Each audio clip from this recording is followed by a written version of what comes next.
Peace, everyone. Welcome back to another Barter and Bill Think Tank broadcast. Today we are talking about our beloved ancestor, revolutionary Malcolm X. And I have my brother Jared here. We'll have Diallo coming in pretty soon. Um, and also, we have some people in the chats that might pop in also if they want to be a part of the dialogue. But so Jared, you can say what's up to the people if you want, but then we'll get started. Yeah, sure. What's up? What's happening? It's good to see you and all those who will see it live and later. Peace to everyone. Welcome. Absolutely. So I wanted to kind of start with this. I don't know, these last couple of years I've been on this chronology type thing. I like to see who was doing what when, and I don't know how weird it is, but it's kind of fun to know that uh, this person was this age when this person was on Earth or whatever the case would be. So I wanted to kind of like go over certain dates in Malcolm X's life and then what was happening at these different ages. So obviously he was born on May 19th, 1925, and he was taken from us on February 21st, 1965. So 40 years young. And so one of the first significant, one of the most significant things that I guess happened when he was young, 6 years old, his father was hit by, I guess it was mysteriously hit by a car, but I'm hearing that, or I'm reading that the KKK was involved in some kind of way, but he lost his father at 6. But when you started looking at some of the events that was going on in the world, track, that on a train, yeah, that's what it was. That's the story was. It's a train track, and then the debate is always, or the question is always, to what extent is there evidence to support that the Klan actually did it? Mm-hmm. There are other versions, including that he took his own life. But anyway, yeah. Right. Sorry. Yeah. No, I get it. I think we talked about this a little, but I think ironically, the mysteriousness around Asafo's death, and his son is like 5, so and Asafo wrote a lot about MX. It was kind of like nostalgic or traumatic a little bit in a way. No, I get it. Yeah. So one of the things, the Harlem race riots was going on when he was 10 years old. You had the Beaumont, Texas uprising, and the Detroit uprising was going on. He was 18 years old. And these are just some of the, the more documented ones, but I'm pretty sure there was a whole lot of things going on in between these times. You have Columbia, Tennessee uprising when he was 21 years old. You got the Peekskins, New York uprising when he was 24. Oh, I'm sorry, Peekskill, not Skin. Peekskill when he was 24 years old.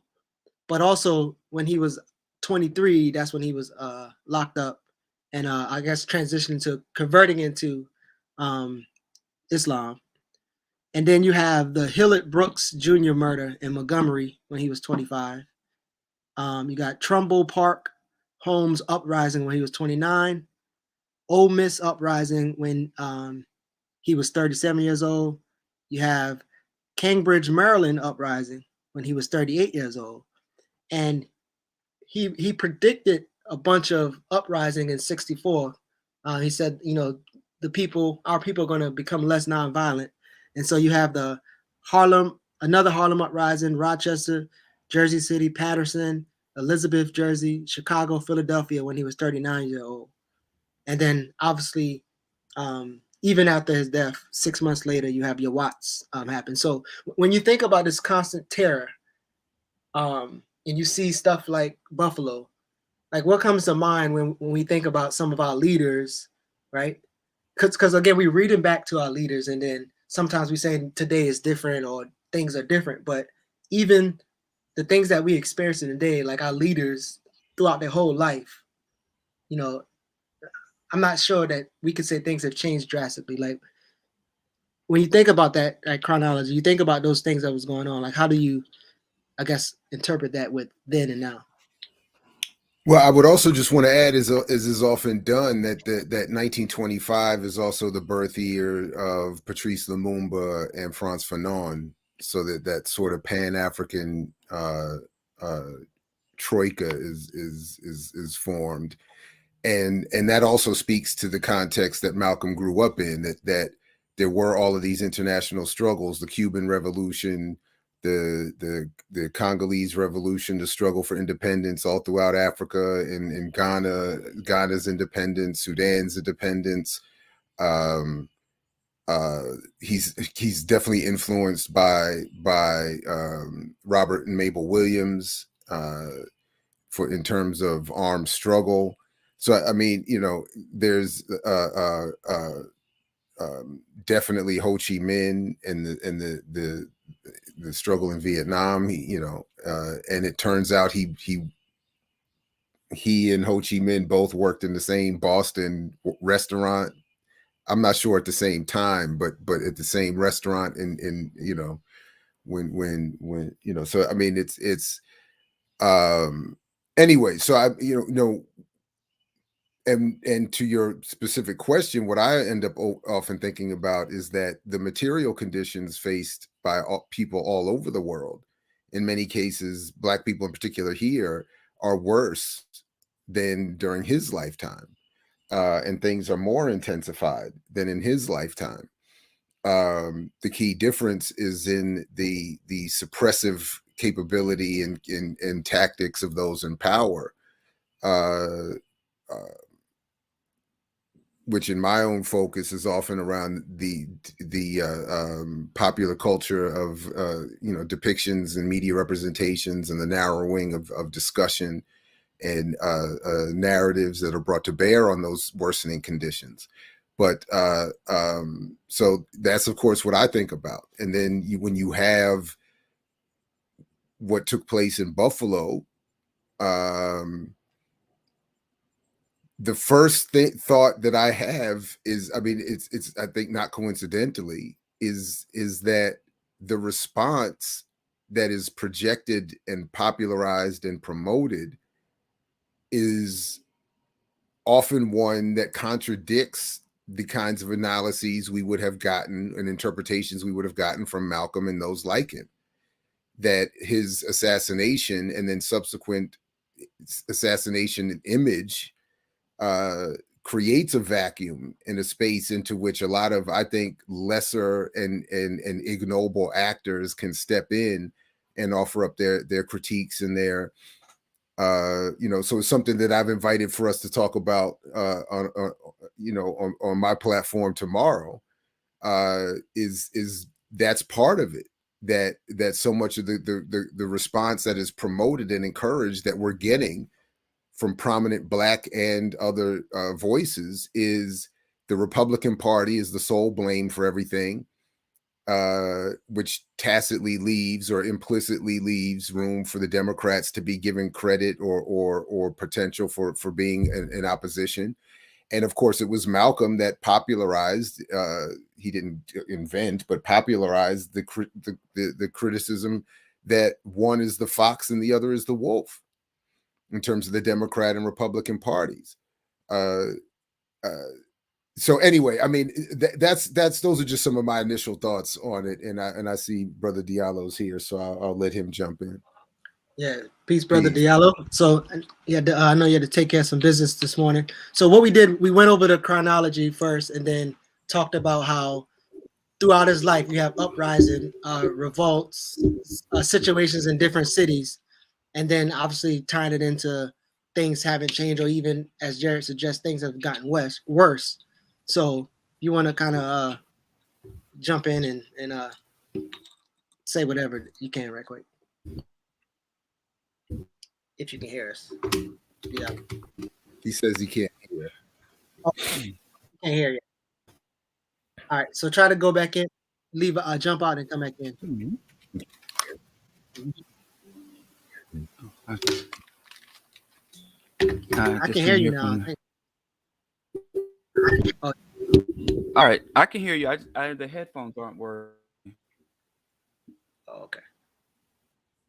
Yeah. Oh, so pretty much what I was saying was we Man, went over like a chronology of things that was going on in the world or in America throughout Malcolm's life, and how they like mirror some of the things that's still going on. It's like a consistent terror or violence. And Jared suggested that things are even worse now than it is than it was then.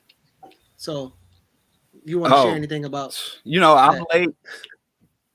I'm sorry for being late. I got a call this morning. My son was like, someone brought a gun to school and they're searching all of us.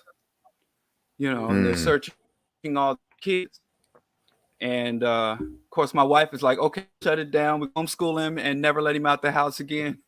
So, but it turns out someone brought a gun clip to my son's school. It wasn't even a gun, it was a clip.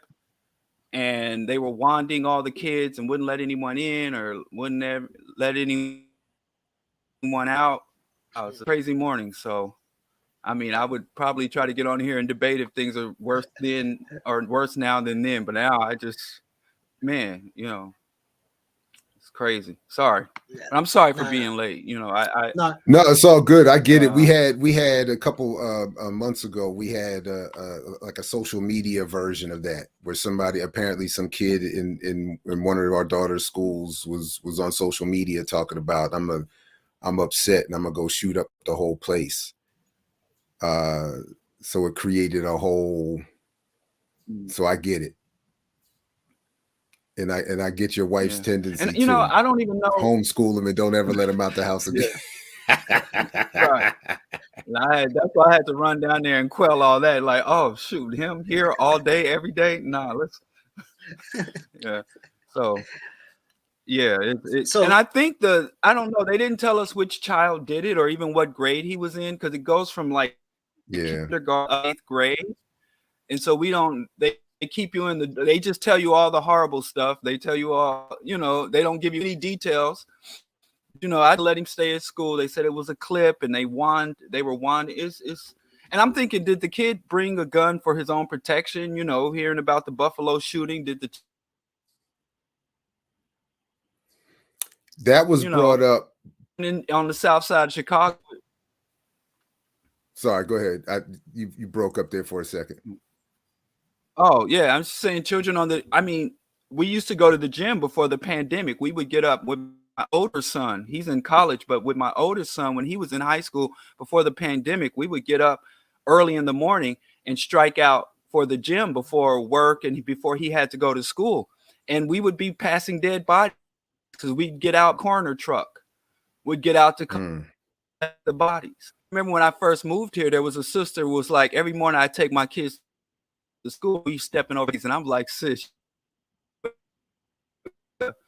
you ain't got to exaggerate like that, And she moved her whole family to Ghana.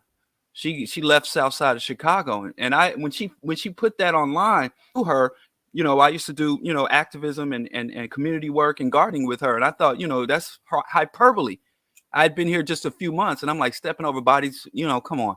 And then it happened to me, and I'm trying to like take a different direction.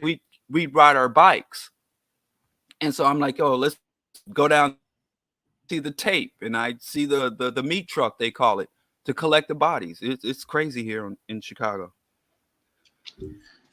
So I want to ask a question story. I want to ask a question that might set the y'all off, and I don't know how Jared can respond to it. But so preface this way: there was a prominent young leader in Baltimore who made a comment on one of our platforms about like the reason why the conditions in Baltimore are the way they are is because there are no strong black families in Baltimore. And so at that time, Asafo was on the platform, and Asafo went off on him, pretty much calling him a pork chop nationalist. But people was, they were struggling with, Asafo addressing him that way because they know his heart. But I asked that because there's this point of Malcolm's life where he believed that the Nation of Islam was a cleansing thing for him. It was a moral tool for getting him morally sound, shall I say. And so I wonder again, learning from his life and then what we know now, how do you feel about this concept of like, we need to clean ourselves up and fix our behaviors before we can really confront our conditions, or fixing our behaviors will change our conditions? Like, how do you feel about, again, that, and then reflecting on Malcolm's idea of how the Islam cleaned him up? You want to? Either one of y'all can go first. Go ahead, Diallo. Well, I'd like to say there were no strong Black Jewish families in the Warsaw Ghetto. There were no strong Jewish families in the Krakow concentration camp. I get sick of this I call it fetishization of the Black family. They're fetishizing a situation, and this a mythological past. That's literally one of the components of fascism, mythologizing a grand past that never existed in terms of the strong Black. And I don't even know what that means. I was just talking about my father-in-law. He came from a very prominent family in Macomb, Mississippi, and his father has monuments named and iconic. He was an activist in Macomb, Mississippi. He moved here to Chicago and became a labor activist. He's in that picture where Dr. King came here to the north side of Chicago, and the white racists were pelting where Dr. King said he's experienced more violence in the north. My wife's grandfather is in the picture guarding Dr. King from those bricks. And he had what they call, he was today, if he was here today, he'd be a high value alpha male,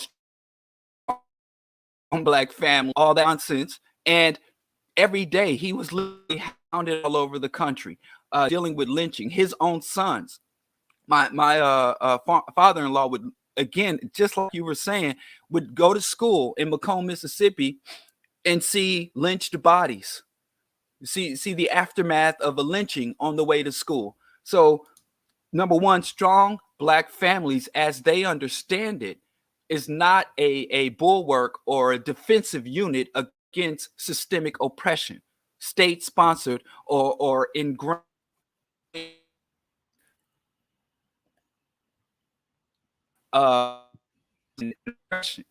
And they're always, it's just easier to fantasize and fetishize the Black family unit than it is to confront an armed, entrenched aggressor. So they start looking for all these solutions that allow them to imagine that they're confronting the problem without challenging institutional power, entrenched power, armed, entrenched power.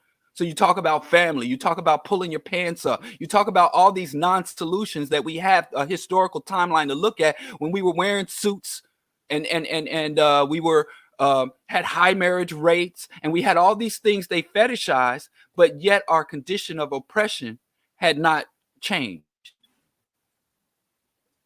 I think Diallo, sometimes your signal going in and out, so I think we caught it, but sometimes it's going in and out. Sorry about that. No, it's cool. It's cool.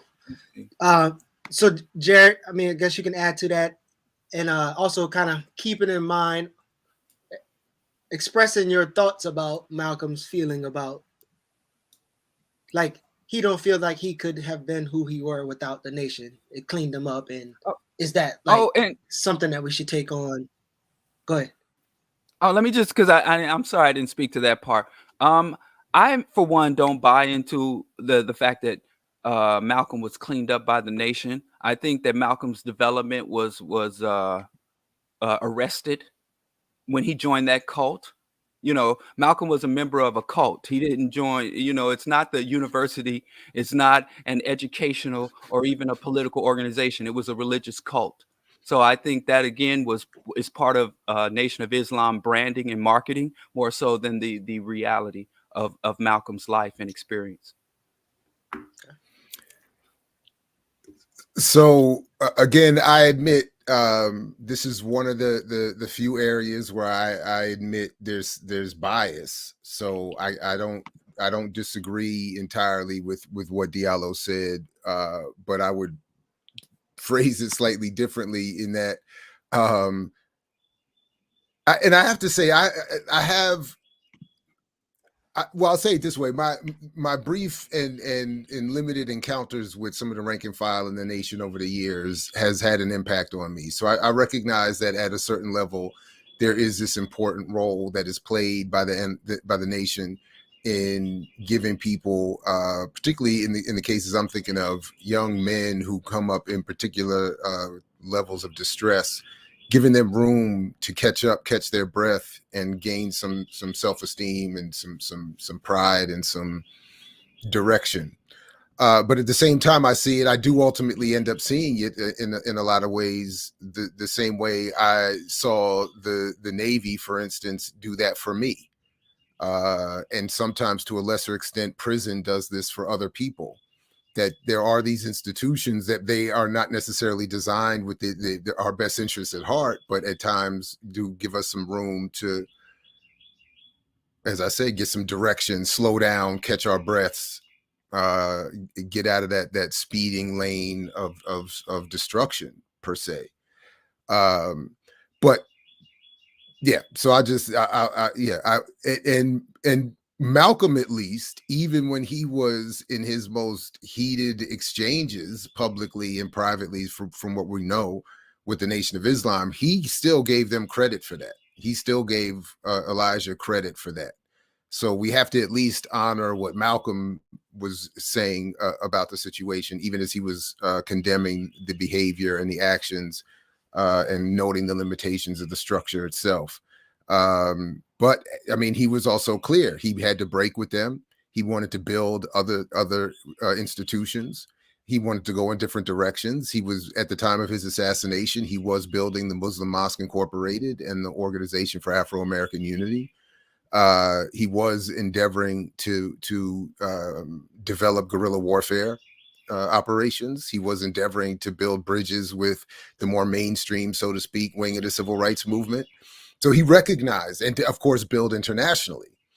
So he did, he recognized that for whatever good the nation had done for him and for others, it was limited and was a box out of which he and the rest of us would have to come if we're going to actually have a revolution.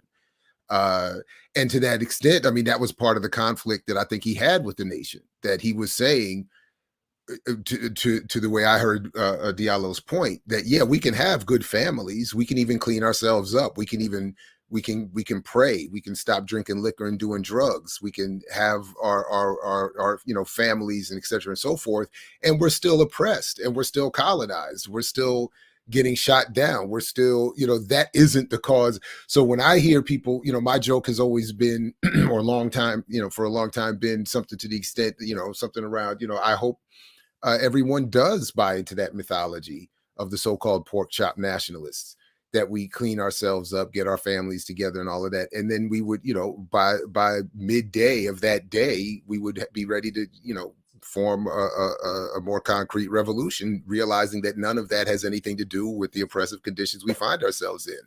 Nobody is oppressed because their pants sag, or because a family divorced. A couple divorced. That's not the cause of the inequality that we suffer. And to that point, I mean, and I'll stop here. I agree with Diallo on the incessant comparisons to Jews or otherwise. The problem, of course, is that on the one hand, people will do this acknowledging how African people are different, and in some cases better than these other groups, and yet will say we should emulate these other groups for pathways to freedom, not recognizing that it is in that very difference that causes the inability to do that in the first place. So even just, again, it's been recently made brought back for me on a personal level. And I think, I've avoided it to avoid some personal trauma, but the broad comparisons that have that honest economists have always used in showing the at least material break in the differences between Black and Jewish communities is the access to goods and services and space in the economy to Jews that were never afforded to Black people. In other words, it had nothing to do with family structure, culture, patterns of personal behavior. It was strictly about do Jews, specifically after the Second World War, do Jews get access to the VA loans home and business, etc., and GI Bill, and Black people do not. So in my own family, I was asked to look at that. My Black father came back from World War II, just like my Jewish uncle did. And one family went in one direction and one went in a very different direction. You know, and you know, I just have to find a way to maneuver through the family nonsense to get to the personal details, but the broad strokes are clear. So the point being, again, Black people can't do, even if they did do what Jews and other groups do, cannot be given the same access and benefits for that, because the relationships to these countries, to these power centers, to the people in control, et cetera, and so forth, are very different. The relationship to the economy is very different. So anyway, and Malcolm was clear on that. That's why he started with his revolutionary nationalism, wanted an internationalist, diaspora-led revolution. Right. So I wonder. So I remember Diallo talked about, and I don't know if this was one of our Friday shows, when he talked about. So Kevin Samuels, he put this work in, and when he left here, he's judged on at least the last segment of his life of what he done, or maybe the whole. I'm not sure, but when you look at Malcolm, he was no, I'm sorry. When Garvey died, he was 15, right? And he was just about to go to Boston for the summer to kind of have this epiphany of like seeing all these Black people. But then his father died, who was a Garveyite, when he was 6. So, you know, his father obviously not being there in a situation with his mom. And so when you think about that, like if Malcolm X transitioned in jail or in the streets or whatever before Islam came in contact with him. Now, granted, I'm pretty sure Diallo and anybody else could say that, okay, well, Christianity could have got him. 5%, like different people could have got him and helped him get there. And so should we be giving so much credit to this structure, especially as we get into the like latter part of how they kind of broke off? But just these different stages in people's lives, and you know, maybe he feels indebted to him, indebted to them because of what they did to his material conditions, and maybe I ask, like, should a healthy organization teach him not to give them all the credit? Like, would a healthy organization said, "No, I didn't save you"? I mean, I don't know how you feel. Listen, at every opportunity, I cut my organizational teeth in the National Black United Front. It was the most engaged and well organized Black organization, conscious, militant, even Black organization in Kansas City when I was growing up in the Midwest. And you know, a Jamu Wrestler, Samori, and them brothers. Even though, you know, we have some divergence in ideas and methods, I say all the time, you know, that's where I got my political education, my organizational mentorship from the National Black United Front. But if they freaking firebombed my goddamn house and murdered me in front of my wife and kids, I'd be pissed if people were running around for decades talking about what they did for me. All that shit cancels the fuck out. And it blows my mind. It literally blows my mind that we still have a debate about the nation's impact on Malcolm. I mean, seriously, I don't know. I mean, what do you have to do to lose those props? Like, seriously, what does a cult have to do for us to stand back and say, hey, you know, I don't give a damn what y'all did. Y'all contributions do not weigh what you extract. And we want to talk, and even Farrakhan, because even if the people want to talk the FBI and all this shrouded mystery around his death, but I quote, if we dealt with Malcolm like a nation is supposed to deal with a traitor, then what business is it of yours? If we dealt with Malcolm the way a nation is supposed to deal with a traitor, what business of it is yours? And then for them to turn around and talk about, we cleaned up Malcolm. Malcolm, and people always ask me all the time, because I am a great admirer of Malcolm. I'm constantly quoting and referencing Malcolm. You know, I got Malcolm images on the walls of my home, and they're like, "Oh, you're an atheist. Malcolm wouldn't have been an atheist. You wouldn't have been with Malcolm." And I wouldn't have joined. And I say all the time, I would not have joined Malcolm while he was a member of a cult and advocating for a cult and getting people to join cults. And if you go back and read the writings and look at some of the recordings of Malcolm when he was in a cult, he was saying utter nonsense about eyebrows, our hair being the texture of our eyebrows, and big head scientists. It was nonsense.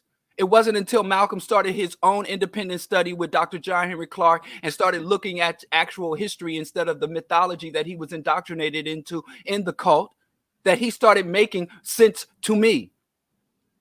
And I greatly admire that even though he was in a nation that he taught self-defense, and that was common sense shit that we had before. He didn't need the Nation of Islam to tell him about to defend yourself and to arm yourself. He was doing that before the nation. The nation gave him miseducation, and the nation is still miseducating black people all over the country. Farrakhan went around telling black people that Allah will protect them from the COVID virus.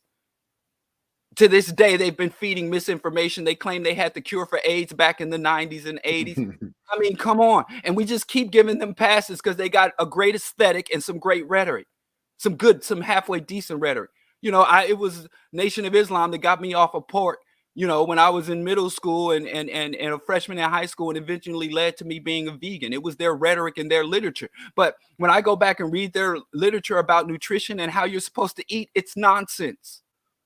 Can we just grow up before a whole new generation of we lose another young revolutionary to this cult?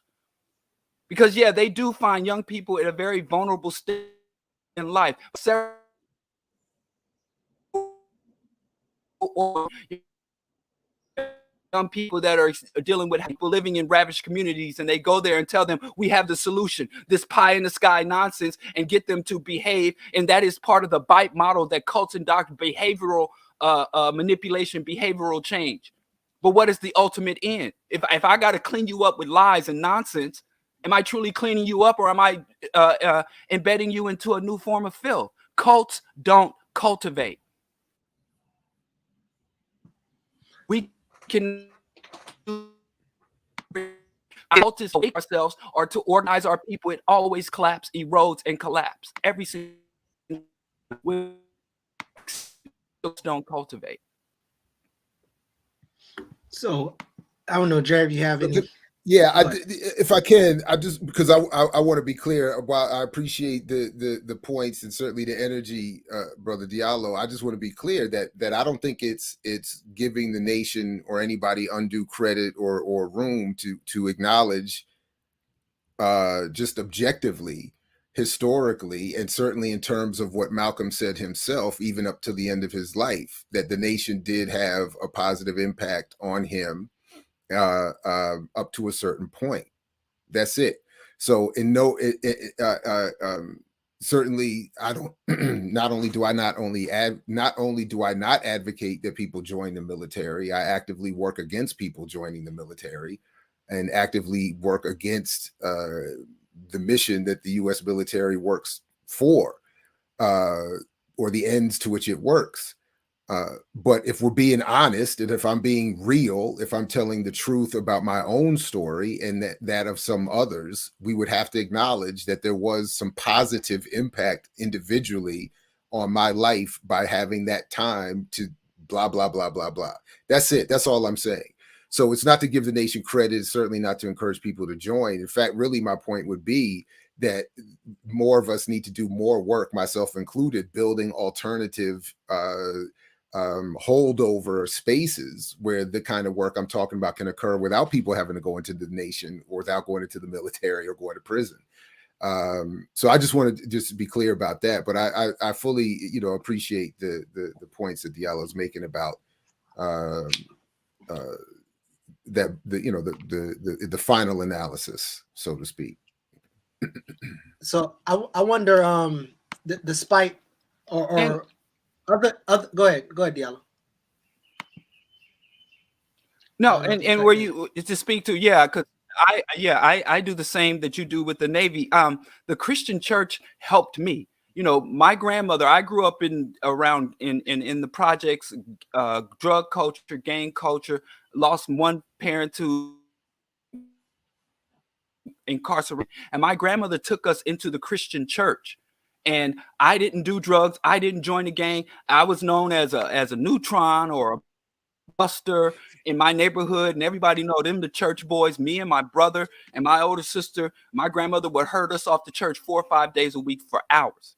And I could credit the church with keeping me out of the streets. When my friends were out, you know, many of my friends ended up doing a bid or time. Some of my friends didn't make. I could probably credit the church, but then that overall, the impact of the Christianity, oppression, resource rape, and colonization. So even if we extract some personal gain from organization and institution of belief system, we like you said. So I'm just reinforcing what you said. A lot of times we'll try to look at these minute goods, these small goods that they do, but the overall sum total of the impact.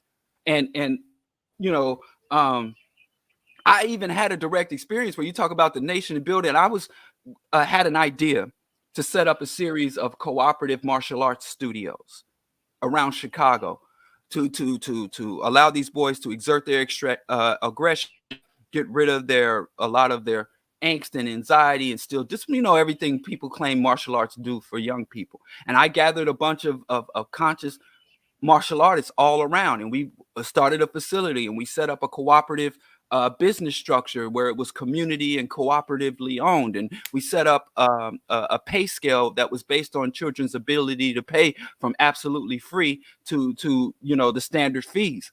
And I was sat down, and I was relatively new to Chicago, and the martial arts, I didn't know the Nation of Islam has a very strong presence in the Black martial arts community here in Chicago. There's a huge martial arts community, and many of those younger brothers were trained by Fruit of Islam members.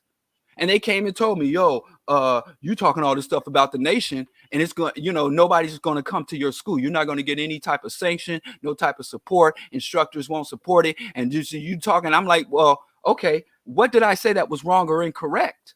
Did I say anything that was untrue about the nation? They can't, because I'll go publicly and say that I was wrong about this or I was wrong about that. Just tell me what I said and give me the counter argument or the counter evidence. And they were like, no, you just can't say it. And I'll just say this and I'll leave it alone. We can go back to Malcolm. I've been in the conscious community and the cultural activist community since I was 14 years old. I've met literally hundreds of Black people that were intimidated and afraid of the Nation of Islam. I never once in my life of activism met a white person that was intimidated or afraid of the Nation of Islam. And I'll leave it at that. So I wonder, apart from, you know, obviously Islam's impact on Malcolm,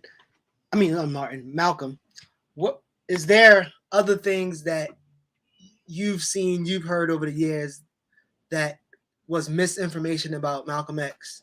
So you can start with Jared, but some things that either people got wrong that's total misinformation that you would disabuse people from. Well, the obvious and the big one that's often debated are the claims of his homosexuality, which for me is less an issue than it is a bad historical method applied to the claim.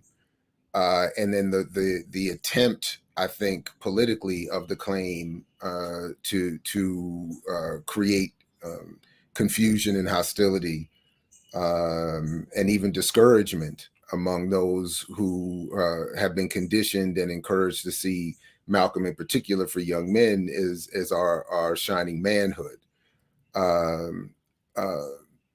But it's simply that it's not, for me at least, an issue because honestly, if it were fully proven that he was gay or bi or whatever, I would have very little change in my feeling towards him, and little in terms of my views on an analysis as to why he was assassinated and why he continues to be an image assassinated posthumously.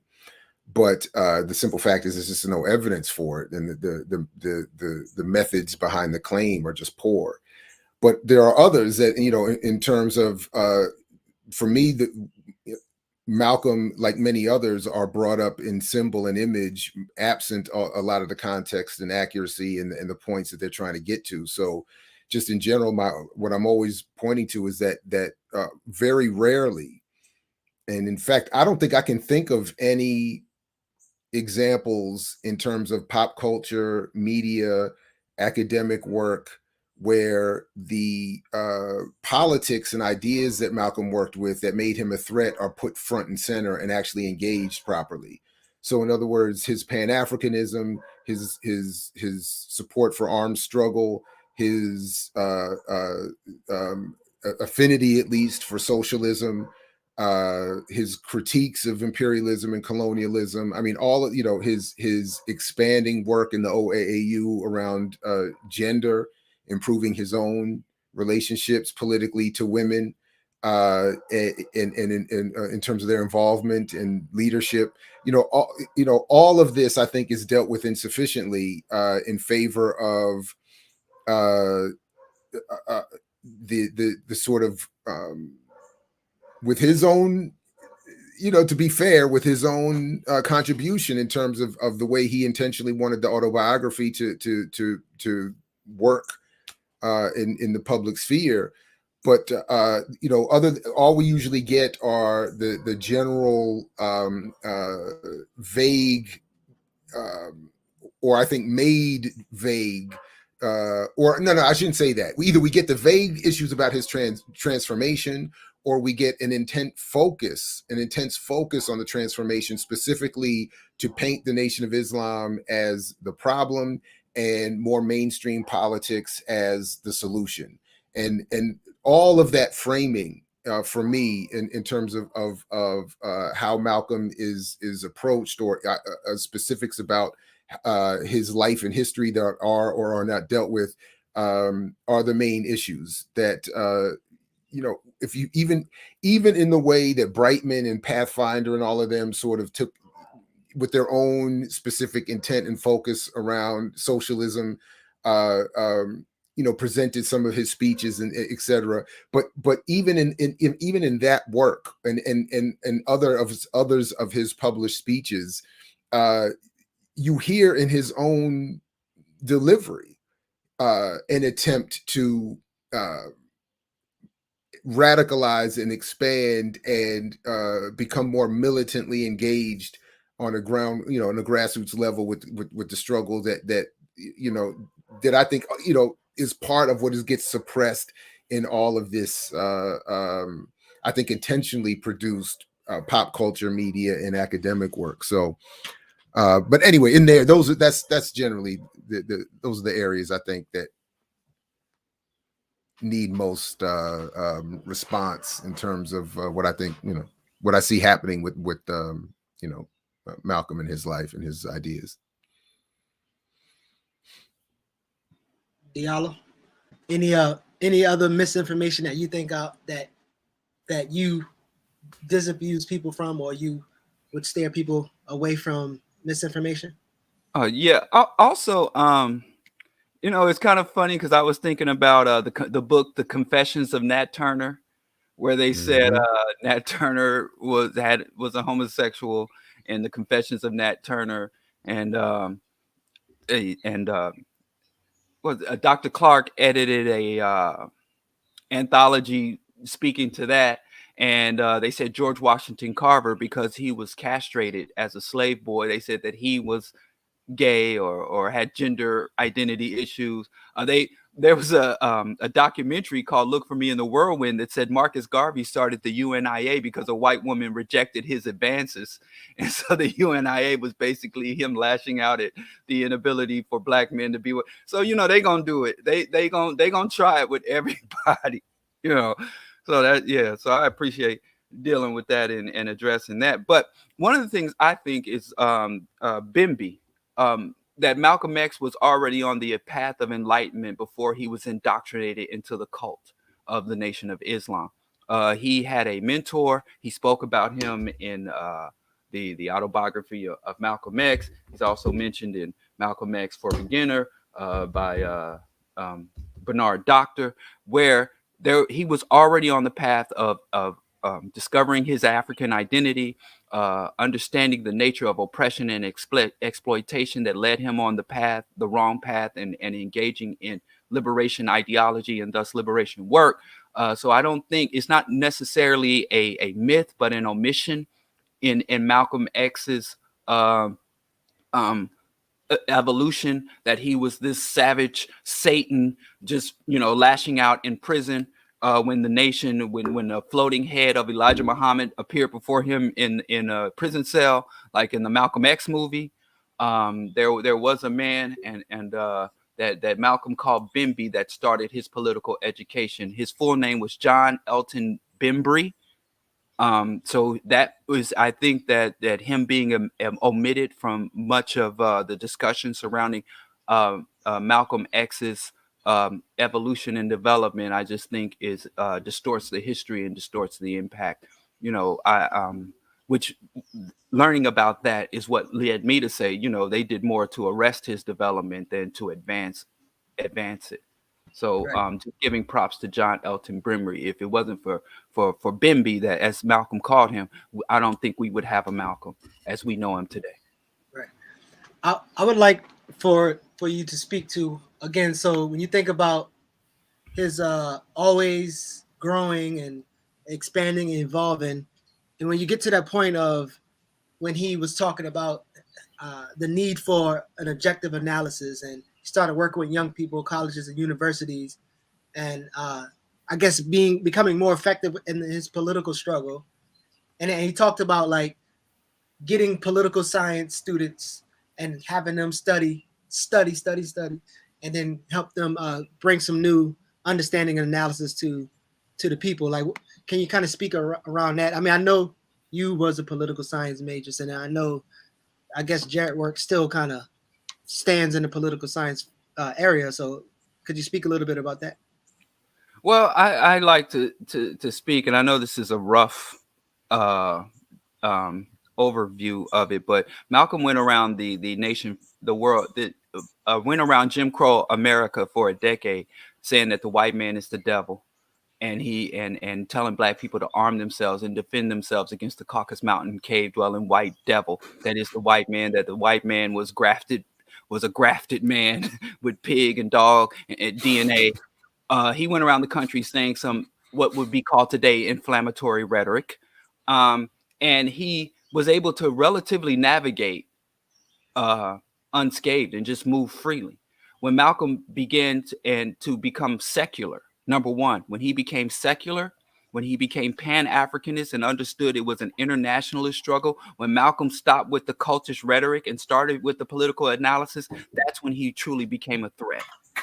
I think if you go around spewing empty, baseless rhetoric that is fueled by justified rage, that is the byproduct of systemic and ongoing oppression, and you take that justified rage and you become a reactionary, and you start talking about devils and all type of mythological nonsense, as militant and as much guns and as much violent rhetoric as you have, it's obvious the system and institutions of white hegemony do not view you as a credible threat.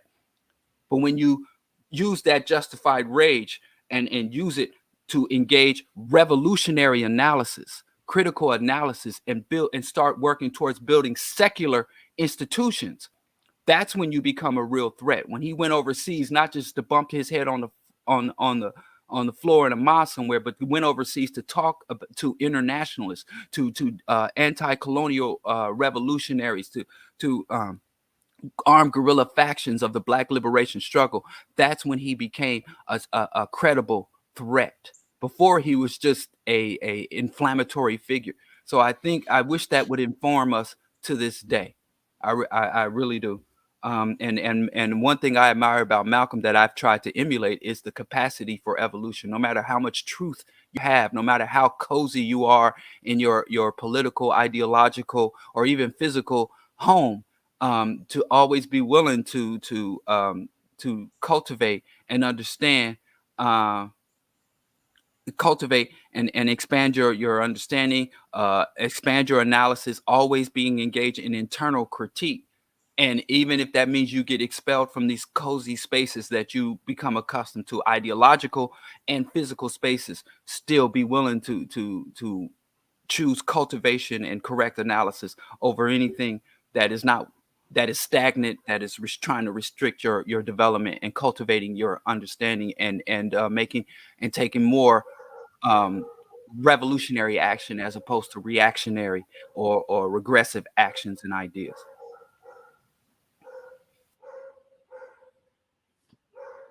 Yeah, what was I lost? I actually lost what was the original question. So pretty much, like, when you see his evolution, and you see how his political struggle increased, and then at a point he's like, I want to work with students and young people and people like political science, people studying our problems and then coming up with a more studied analysis to our problems. So just kind of speak to that. Well, I mean, yeah, I mean, similar to what Diallo was saying. I mean, he was killed at 39, and I mean, I'm already 11 years older than he was at that time. I mean, so we have to. He was still learning. He was still meeting people. He was still being confronted by others, challenging him, and trying to figure out what was actually going to work. I mean, and what was going to win in his own lifetime. So, I mean, if so it's not a surprise that definitely looking back, it's easy to see, but it's not a surprise that he was changing, and that he was looking to expand with whom he worked, and from whom he learned about what to do. While keeping all options on the table, any means necessary. By the way, that's another thing. I cannot stand how often I see references to "by any means necessary" as a phrase. People say that all the time when damn well they don't mean any means. They mean they mean by voting for the Democratic Party, by any means voting for the leading Democrat. That's really what they mean. Or by any means getting that nonprofit grant. Like getting that grant means like getting anyway, on CBS and Comedy Central. Yeah, I mean that's what they mean. So anyway, sorry about that. But anyway, so yeah, I think anyway, that's how I understand what you're getting to, and understand that what he was doing. The more he traveled, the more he sat down, the more he studied and saw in real time what was happening. And even just look to the point where you had to start. Look at again the context of the world.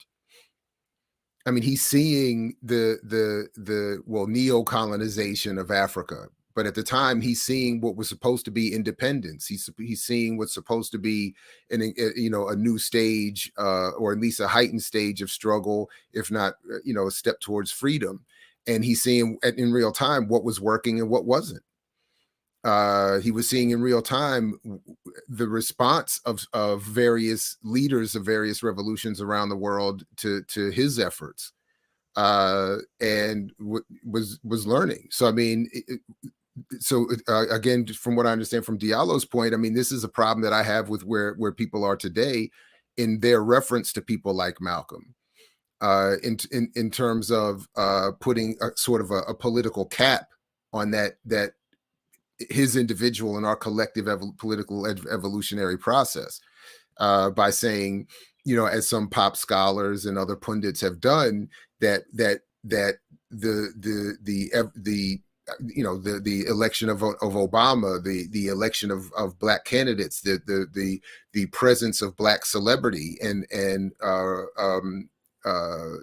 relative uptick of not of Black wealth, but of Black wealth being skewed so with such levels of inequality as to produce a handful of Black billionaires. The assumption is, Malcolm's cap has been, reached, and his cap was more or less endless. I mean, I think of Malcolm's political cap the way Charles Finch describes the universe. It's like a box with no sides and no top and no bottom.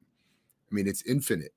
And I keep seeing people put these very narrow and reactionary boxes on him, and on us by extension. Right. So I wonder, you first, Jared, in terms of the movie, right? So the Spike Lee movie, there are groups, organized groups right now, probably showing the movie to people and they're teaching people about Malcolm. And so my question is, how do you think Malcolm X movie impacted us? Or what do you think it did to our political attitudes or our understanding of his politics? So how was this movie impactful, you think?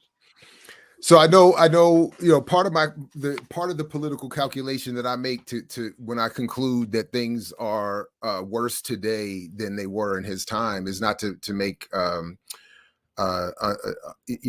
to be hyperbolic or to be unfair to people living then, but it's to say that even as the material conditions have made, I think, more surface level or nominal shifts than anything else. But the key difference for me is, at least includes the media environment of today that did not exist then. And what we're confronting today is far worse and far more complicated than what was being dealt with in Malcolm's own lifetime. And so I've always felt myself teaching and working against the film and the damage the film has done and continues to do. Because unlike the claims of people who disagree with me on this point, films like that don't encourage a greater understanding of the supposed subject. They cloud an understanding of the supposed subject. Either they create the illusion that people understand the subject and have done sufficient work, particularly if it's presented as a documentary, but even as a film. And but even if there is the rare follow-up, which I think often does not occur by individuals who see films like this, their interpretation of what they follow up with is clouded by the film. And again, a couple of years ago, I went back and checked this, and it takes about 90 minutes of the film, of Spike Lee's film, before you see Malcolm as Malcolm. And then by the time you blink, he's assassinated and the movie's over and the credits are rolling. You get more of his international politics in Mario Van Peebles' rendition of him in Will Smith's Ali film than you do in all of Spike Lee's film. And I'm saying that's wildly insufficient and unfair too. But I'm just saying, in terms of pop movies, you get more of Malcolm's internationalism in the one or two scenes in Ali than you do in that whole thing from Spike Lee. I don't think almost anything is mentioned of his internationalism in Spike Lee's film. And then, of course, Spike Lee's film is not Spike Lee's film. It's a Warner Brothers product, who at the time was saying very clearly they wanted to market Malcolm and brand him to make him Simpsons and Batman. So that's what that product is. It's the Simpsons and Batman in terms of its relevance and impact to Malcolm's life and to the political struggle, still, I think, relevant today. So yeah, I'll stop there. Those are my some thoughts. And so same thing, Diallo, the impact of the movie, and Jared, if you need to circle back, you can circle back for this as well. Impact of the Spike Lee movie. But is there any movies, documentaries out there that you think could be useful? Maybe like I think the Miami trip, and Godfather of Harlem. I know a lot of them are problematic, but okay, speak first to the Malcolm X movie, and then if you want to add about any other films and stuff out there, go ahead, Diallo. Well, it's funny because when I was in high school and I had just been applying and going to see starting college is when the movie came out. And it was one of the only movies I've ever stood in like a 4 or 5 hour line. I saw it in Brooklyn, New York when it premiered in Spike Lee's joint. I had my X cap that I had got from 40 Acres and the Mules down over in Fulton, Brooklyn. I had my X cap and my X medallion to see that movie. And I walked out bewildered. If I hadn't paid $19 for that X cap, I would have threw it away. But $19 was a lot of money to a freshman in college in '92. So anyway, I was shocked. My jaw literally dropped, and there was an intermission. And when because these were really conscious young people. It was a whole media spectacle. It was my first time ever being a part of something like that on that scale, and behind the velvet rope and being so. Anyway, during the intermission, you could walk out into the common area of the theater, and no one was speaking. And I don't know if people were in awe or just in shock or traumatized, And when people went back in, I mean, a third of the seats were empty. Like people just didn't go back in. So early on, people that was literally the premiere for the people. I know they probably had like a Hollywood type premiere, but that was the Brooklyn premiere, the first showing of X in Brooklyn. And I just really couldn't believe, having read his biography and admired Malcolm, but I don't know, I probably shouldn't have been shocked. But I wasn't too familiar. The only movie I had seen prior to that was Do the Right Thing. I wasn't familiar with the spectacle that they made of Malcolm. So yeah, it doesn't speak to who Malcolm was. It's not a good homage. It's not a very good biography. In fact, I haven't watched any fictional reproductions of Malcolm's life, and since then I haven't watched any of the other known Malcolm X movies, or the Malcolm and Ali and Sam Cooke or whatever movie. That's my first and only fictional or biographical cinematic portrayal of Malcolm X that I've ever sat through. I don't really have anything good to say about it. What stands out the most to me about it is that floating head of Elijah Muhammad in the prison cell. That's what I always think of. I think people really believe that's literal, because it's a nonfiction biographical movie, and that people really think that floating head of Elijah Muhammad thing happened. So that's pretty much sums up the movie to me. Del Jones said about the movie that Spike Lee basically, and today is Del Jones, Nana Kuntu, the war correspondent's birthday as well. So happy birthday to brother Del Jones. But he said that our generation resurrected Malcolm, that his generation that was prior to ours, they kind of let Malcolm fall by the wayside. And our generation resurrected Malcolm. And then Spike Lee took advantage of that resurrection for his own ends. And now he a lot of times gets credit for bringing Malcolm back to the popular consciousness and the cultural consciousness of the United States. And so that's another inaccuracy. Spike Lee was taking advantage of the youth rediscovering Malcolm. I had been hearing Malcolm, Poor Righteous Teacher, have a whole, on their first album. It came out years before the X movie. Word from the Wise. BDP too. Is basically him rapping. I'm sorry. I was just jumping in and say the BDP cover too. KRS-One did that whole album cover with the gun and all of that. Public Enemy, Too Black, Too Strong, Too Black, Too Strong. So the Spike Lee does not deserve credit for resurrecting Malcolm or bringing Malcolm back to popular consciousness. That was progressive hip hop and the activists of the early 90s and late 80s. He just took advantage and got out in front of a wave and took credit for something he actually damaged or harmed, let alone did not create. So, but I haven't seen any. I think the Make It Plain documentary on Malcolm is probably the best, because it is literally nothing but reel after reel of Malcolm's own words, audio and video recordings of Malcolm's that are well edited together, not taken out of context. I think that's probably, if you want to see a cinematic experience, or if you want to hold some type of event, you could play that, or just play his speeches. I mean, his audio and video recordings are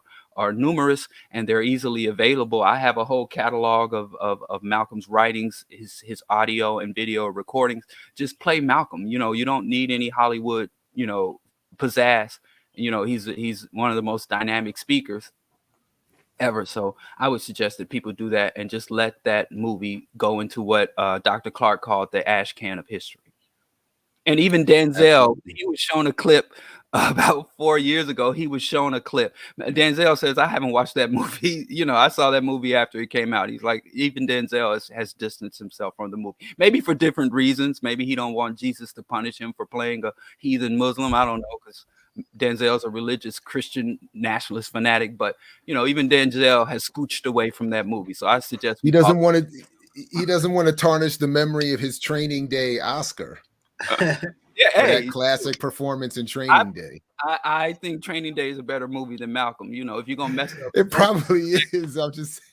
Listen, so I was in a group the other day, and they was asking, "What's your top 3 favorite Denzel movies?" And I don't have any of them, but I said I don't like none of the movies, but John Q, would probably been okay because he's That's his most taking over the revolutionary film. Yeah. I mean, like that's what I'm rocking with. Like you don't got health care, and these people doing whatever, you gonna knock the place up. And then Be Cool was like, I don't know. I hated that though. I hated that movie yeah. too. Like that's my Yeah. thing. So Denzel has portrayed 2 of my favorite people in 2 horrible films, and the Biko film is more easy to destroy. Number one, because it doesn't hold the same place in people's imagination that Malcolm's film does, but also because it's based on Donald Woods's White book. So which I also read, which is trash. Well, it's not trash. I wouldn't call his book trash, only because it's his version of him being a hero in the apartheid struggle. So, I mean, if the white man is going to tell his own story and be heroic in basically saving black, that's at least how I remember the book. I don't know. I can't vouch for the accuracy.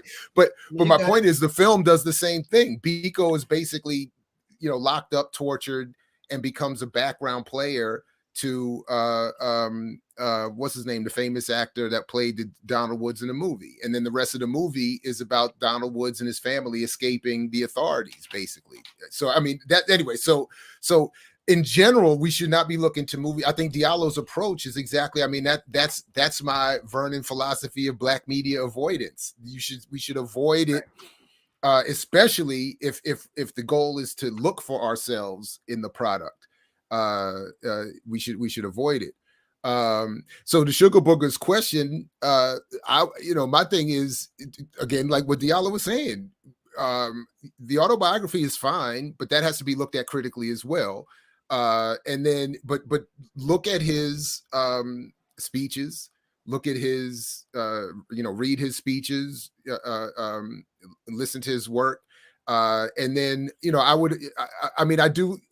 In terms of the politics, I think, Peter Goldman's book is good. Zach Kondo's book is good. Bill Sales' book about the OAAU is, I think, very important. That's the literature I've more or less leaned on off the top of my head. John Henrik Clarke's commemorations are good. But Malcolm himself is the best. I mean, it's just so clear. I mean, it's just the Make It Plain documentary is excellent as well. So, and there's a book companion to that too. So, I mean, that's it. Right. That's it. So, yeah. So there's there's still this concept of like, we need to separate and we need to build our own nation. And I remember Amos Wilson one time saying like, you want to act like a white man talking white. It's not acting like a white man. We want to act like a white man, be like Elijah Muhammad or Farrakhan, and create your own nation. So there have been a point of Malcolm's life where he talked about building this independent nation or black states in the U.S. And obviously there's things been involving in his life, but in terms of what you learned from him and what you know about our conditions, how do you feel about this concept of an independent nation within a nation or independent black states in the U.S.? Me, I don't. Both. I don't look, on some level I see the value of having that as some sort of goal to a certain extent, because I do think it can help situate a person or a community in the right political direction. But ultimately I don't see it as viable. I don't see it as a worthy tactic. And I don't see this. a goal of, first of all, I don't see Malcolm advocating that goal, particularly towards the end of his life. I don't recall him being that specific in any of his political conclusions. I don't know if they had even been fully formed. You could even argue that by the time he's assassinated, he's in such a flux at that point. But when I think of that as an option, ultimately what I end up thinking of, the best we would end up with is an internally colonized nation that did not control much beyond its limited borders. I can't even imagine what it would have to look like for that nation in this hemisphere to even have a port. In one of the fantasy plays or films that I was actually hoping to create with a comrade, it was about what happens after the spook who sat by the door? Like, what happened if that happened in Baltimore and was relatively successful, and Baltimore had been taken over and the surrounding area, giving Baltimore control of the port, a Black revolutionary stronghold, and just in trying to figure out, even in terms of a semi, Afro-futuristic surrealist film, it was hard to come up with the reality in terms of how this would look. Like, what would all have had to have occurred for this to happen and to be sustainable? The level of conflict and the level of military victory would have to be enormous for us to even get to that point. But the idea of being given space or territory or land, the best we would hope for are what the indigenous have in their reservations. I don't see that as being either granted or a legitimate goal. And ultimately, I don't see any levels of sufficient organization in Black spaces to get enough on the same page to get that far. For every group calling for even just for reparations, you got a Herschel Walker getting dragged out talking about, we don't need nothing, boss, we good. So I'm just saying, like, anyway, so if ultimately on some level, I'm fine with a lot of grand even fantasy, dreaming, that quote that I often butcher from Fanon about the goal of the colonizers to destroy the freedom dreams of the colonized. It has been largely successful. So I don't mind dreaming big, but I think that we'd have to get, much more organized and much more militant in whatever it is we want, whether it be, just concessions from the Democratic Party or reparations or an internal nation, or even an independent external nation. All of it would require levels of organization I don't see at this point. So anyway. Okay. So how about you, Diallo? I know at points of his life he talked about a short-term goal is, have a state here, then long-term goal, go back to Africa. Like, how do you feel about the situation and also what you took from his life? Yeah, I think Dr. Ball, pretty much summed it up. And if the Nation of Islam started to make strides towards securing territory in the United States of its own, I'd probably be the Herschel Walker. No, y'all have to kick me off the mix show. Let me tell y'all something about that damn nation, boss. So I'd probably Herschel Walker that shit. First of all, the nation wants to establish a theocracy. And the only thing that I can imagine being worse than a freaking neoliberal pseudo democracy is a goddamn theocracy. So no to that. No to trying to establish a theocracy. Look at all the surrounding nations under the neighboring nations of the U.S. Empire, even Canada, the Caribbean states, Central America, Panama, and even Mexico. They're all client states to the empire that have extremely limited sovereignty and suffer constant impositions by the United economic and even military invasions from the United States. It's a silly goal that only a person who is either short-sighted or a person who is trying to manipulate the desires of millions of Black people for their own desires. It is not realistic.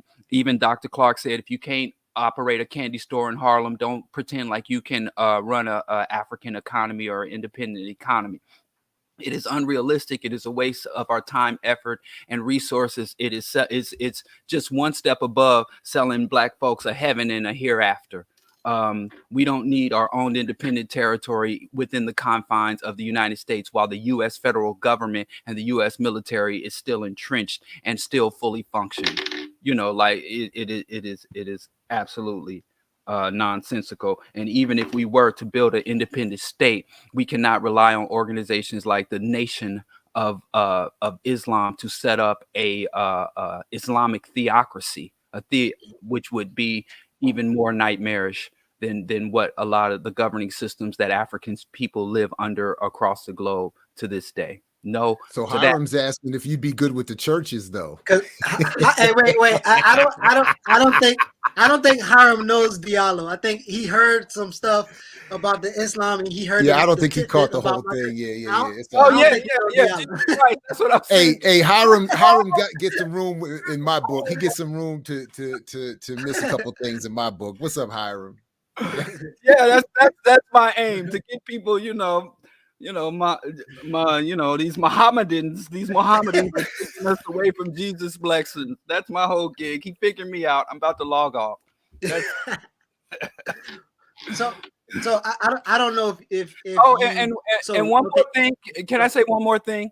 If you study any type of guerrilla warfare, whether from the perspective of the standing army, the U.S. Pentagon has produced some of the best works on guerrilla warfare in their attempts to counter guerrilla warfare. But if you read anybody from Che to Nkrumah to Mao, guerrillas do not seek to hold territory.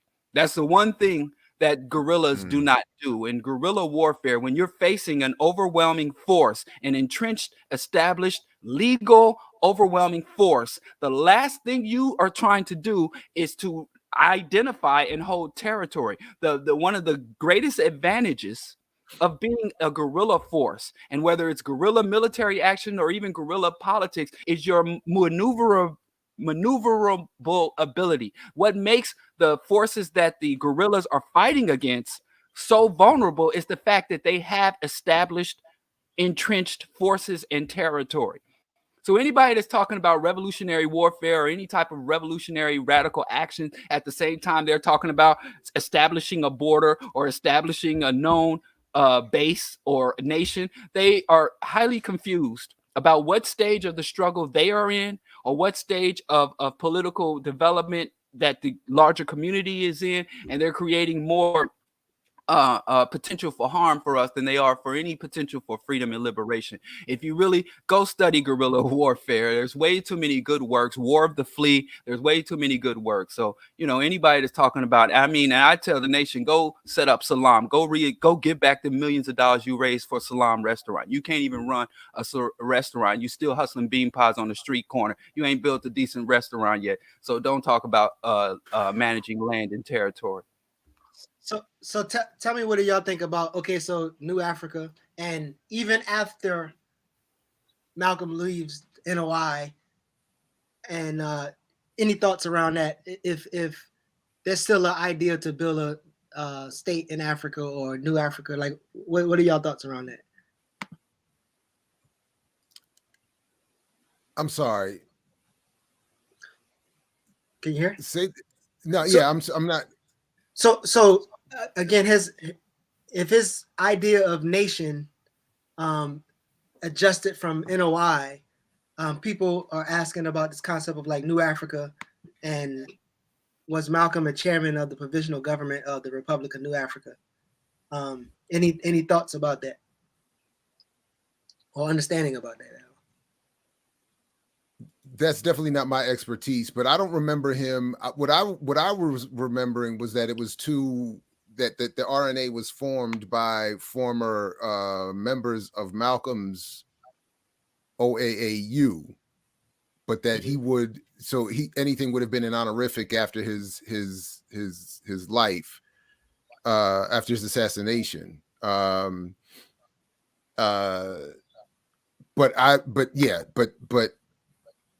my memory is not good on that, and some of the chronology I get fuzzy on. So I'm happy to be checked on that. And what was the other part of the question? Just, I mean, if what he did with OAAU, do like him kind of pivoting politically, Mm-hmm.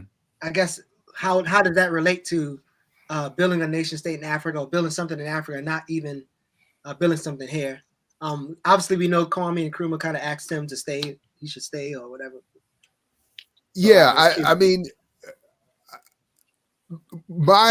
again, the way I at least interpret what Malcolm was advocating is somewhere along the lines of even that argument that Huey Newton would eventually evolve around. Why, there are no nations at this point to which we can decolonize. There has to be some sort of internationalist or intercommunal development here. So that's sort of how I saw the trajectory I saw Malcolm moving in, and that was his point about developing the OAAU here, in his hope to link that up with a radical OAU.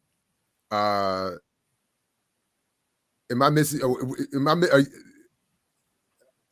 bad. I don't know. Anyway, let me just finish that thought. Then I'll come back to the comments. I'm trying not to lose my train of thought. And anyway, and that the point was that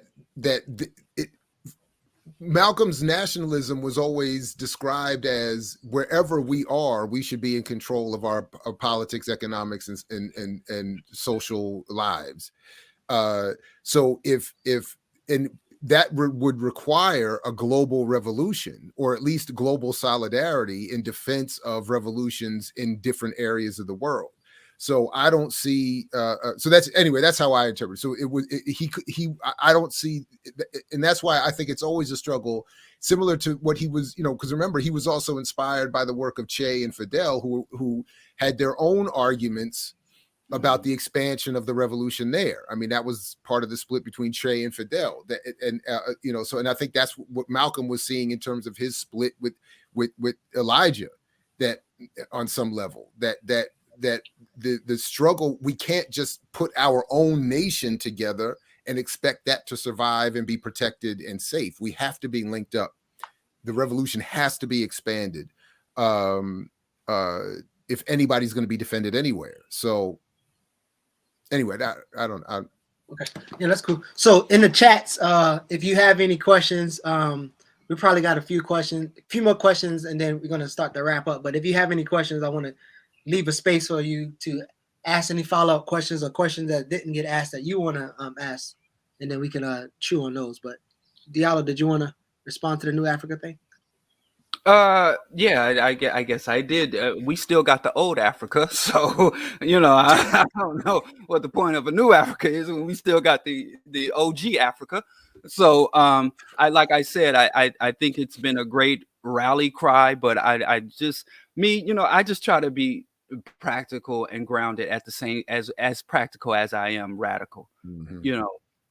And what such an objective would be. What is the potential for success? What will be the liabilities and the ultimate potential benefits to whatever action. I really value conscious Black people. I value radical Black people. I value Black people who are willing to put in the effort to make a positive contribution to the just aspirations of African people. Therefore, I don't like to waste their time. I don't like to give them the inappropriate or improper priorities or focus. So, I know it may seem harsh or unpleasant, but if we're going to engage with our people who are willing to engage with the work of freedom and liberation, I think we owe them, at the very least, the truth and an honest assessment, an honest prognosis, a diagnosis of the condition and a prognosis of any type of treatment or any type of political action. What is the potential for success, and what is the outcome of that success? Because even if you succeed at an objective, what will be the outcome? Where do you go from there? So I agree with Dr. Ball. This is a planetary problem, and there is no regionalized or localized solution. And I am all for aesthetics. I am all for slogans and rhetoric. I love revolutionary propaganda, but free the land and land is freedom and all that. You have to, after the slogan, after you rally people and inspire people to fight, you have to come up with viable agendas. for our people, and getting our own Disneyland. You see, even the most powerful corporation in the world, Disney, just got its land snatched by the governor of Florida, and so like it's just, you need institutional power, and as much as we need to build our own power, we have to set up a way to subvert. We have to subvert institutional white power. We have to undermine capitalism and global white hegemony, not just have our own place on the planet. There is no sanctuary from nuclear fallout, global warming, ocean acidification, dioxin and mercury contamination, even if we had our own borders and our own flag. Even if we had all of that, we still would have to re-engage with the larger struggle. This is not about escaping to any place, but really confronting the existential threat, which is global white domination, capitalism, and white hegemony across the globe. So Ricky asks, are you in the organization? And I would wonder if how do you or we feel about organizations, their effectiveness, and then so again, Malcolm within organization was able to look at the contradictions and stand up or protect women and children in there with the whole Elijah Muhammad situation. So I guess answer the question, are you affiliated or in organization? And then what do you see in terms of organization as in our effectiveness to respond to our conditions? Especially I guess looking at Malcolm's life. Oh, well, yes, I am in the African World Coalition, that was formerly the Chicago Agenda, which was formerly the Black Oppression Opposition Movement. Yes, organization and institutions are essential and a cornerstone. I think all of our work should be filtered through an organization that has an articulated ideology and that it has a articulated agenda platform, even as it evolves.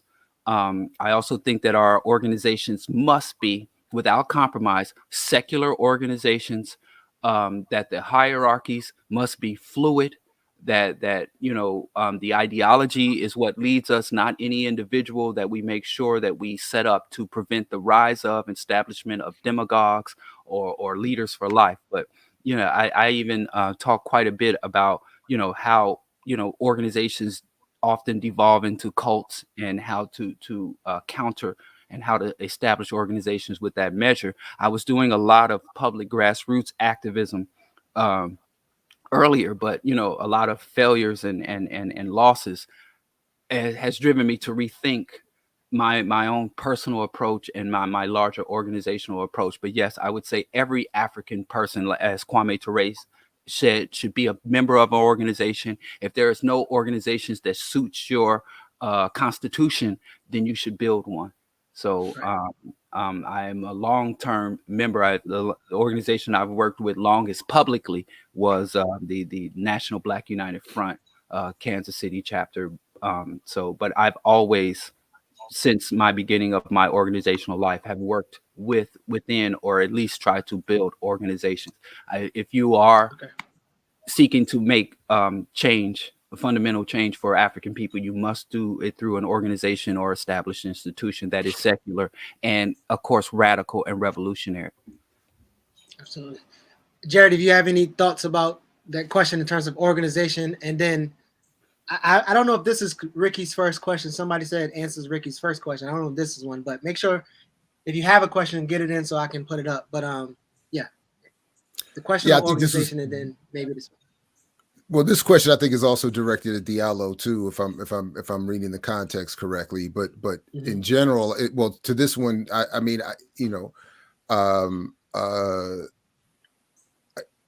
don't, in terms of like a Republic of New Africa versus the old Africa. As I understood it, again, the positives are trying to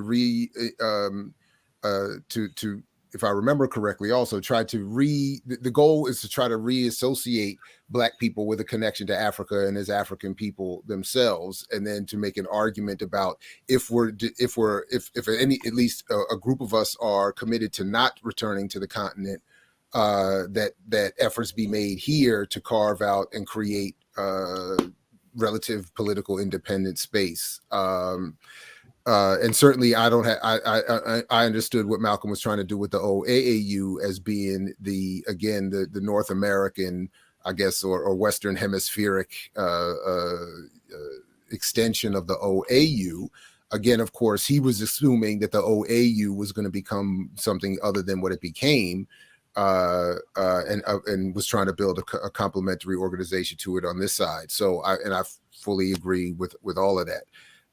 In terms of political organization, I'm very self-critical, and I'd like to be as public and honest about that as I can whenever the issue comes up. So, I mean, officially, I am a member of Black Alliance for Peace, Pan-African Community Action, Community Movement Builders, the All African People's Revolutionary Party, but largely my engagement is virtual for collective study, and isn't. And in terms of my contribution and engagement, isn't anything what I would have wanted it to be or had expected it to be at this point in my life, and isn't doing what I would have wanted us to be doing. And the reasons for that I think are beyond this conversation. Some of it is even personal, maybe not appropriate for public discussion. But the point is that what I will say is a sort of a segue out of this question or response is that when I was more engaged with my, going back a couple of decades now with Black Voices for Peace under the late Damu Smith, and then Organized Community of United People, which was my favorite personal one. And then ultimately with also with Malcolm X grassroots movement, what I was advocating and I still think is appropriate and I hope is happening, and I'm just not aware of it, was that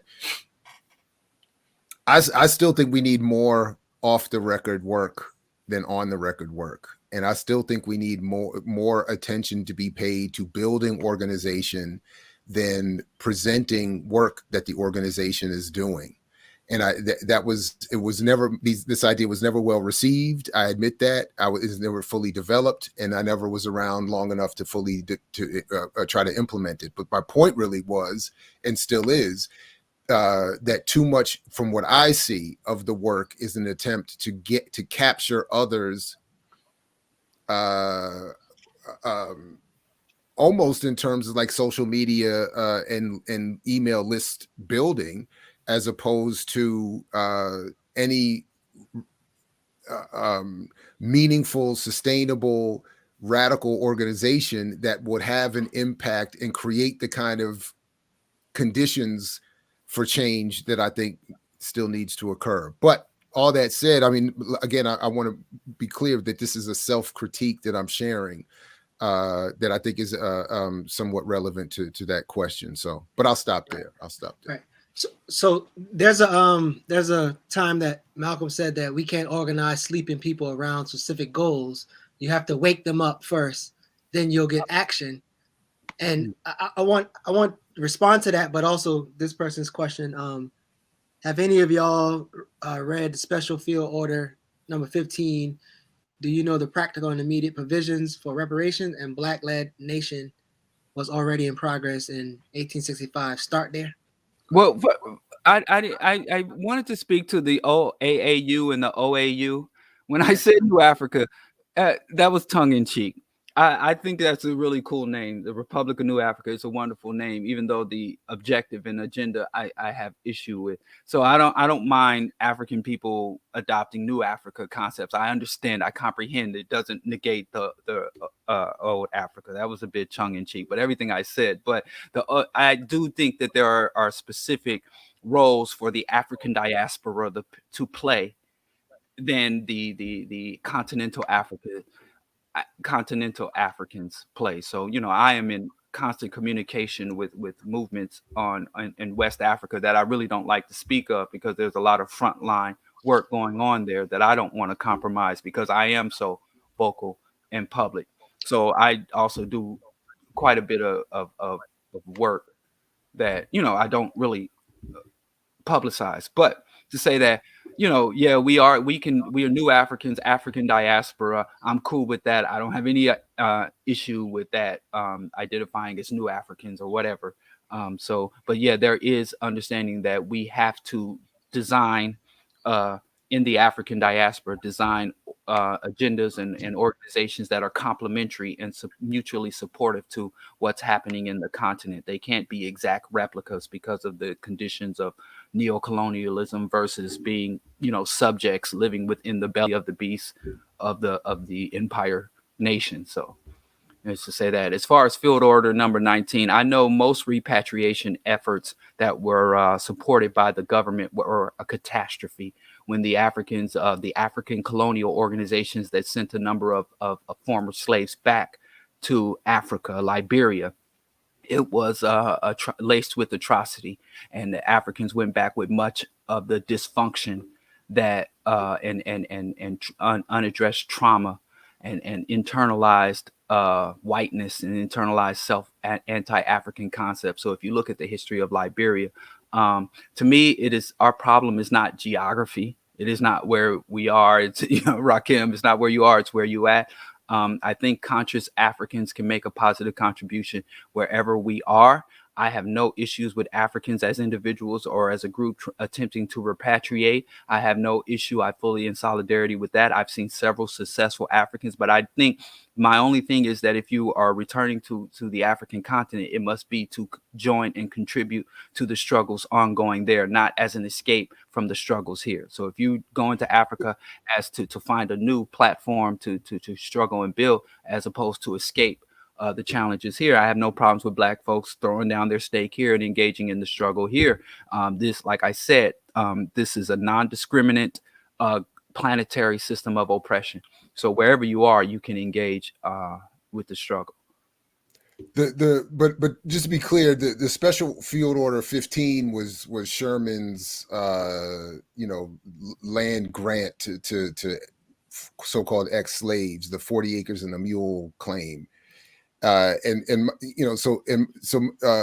the question was asking, do you have provisions for reparation?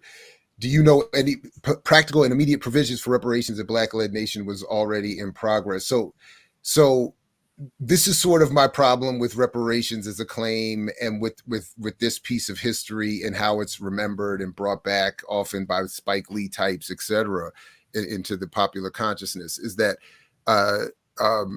and the simple point is that without political power, all of it is meaningless. So the field order was and I don't remember the specifics of the history, but the field order from Sherman is called for, I think, was the January of 1865, and then that's it. It can't be implemented, it can't be protected, it's overturned. I want to say now I can't remember, but it's almost immediately, overturned as a policy, and it's never upheld. And ultimately, it would have been insufficient in handling the needs of the entire Black population at the time, let alone now. I think it was only, I don't know, several 100,000 acres on the East Coast. I mean, it was not gonna. And then without, again, political power, it would have been at best an internally held colony, which is what I'm arguing we are anyway. So to Diallo's point, and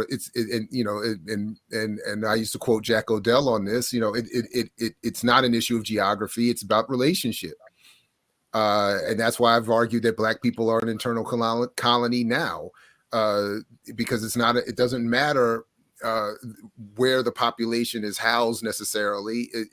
That's only part of it. It's the broader economic and social political relationship that is the issue. Anyway, so that would be my and I think this is what Malcolm was coming. This is what he was attempting to confront, and why he understood that there would be a cap put on the freedom, the aspirations of Black people here, if people around if the rest of the diaspora is colonized, if the imperialist powers are not dealt with, and so on and so forth. So, and yeah. I'm not sure that this person has their history, I guess, in line, because when you talked about the field order, you're talking about the same thing, but they're saying it's some kind of different. I'm not sure. Well, field. I just did a quick looked it up again. I mean, General William T. Sherman, Special Field Order 15, and then you can read the whole thing. It's not that long, and it just basically says the islands from Charleston south, the abandoned rice fields along the rivers for 30 miles back from the sea, and the country bordering the St. Johns River, Florida, are reserved and set apart for the settlement of the Negroes, now made free by the acts of war, blah, blah, blah, blah, blah. Right. And then that was it. Yeah. So, by the way, like I said before, we're wrapping up right now, but I do have way for someone to come on. So if Afra sings, if you want to come on, we can come on and you can ask your question directly. That way it don't get lost in translation. But before we wrap up, when I wrap up, I want to wrap up with three questions or three finishing statements. But before that, I got this one more question. In terms of like worker solidarity between the black working class and the white working class, there was a point where Malcolm thought it was possible, impossible. How do you guys feel about solidarity between working class white folks, especially here in America? Like, you think it's necessary, possible, or? Gosh, man.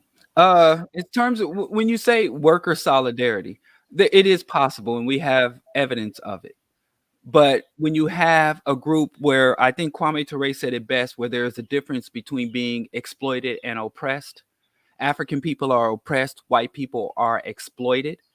And so he said, if you are exploited, then you can reform the system in order to loosen or reduce your exploitation, or even in your exploitation. You do not have to subvert the institutions. You do not have to transform the culture.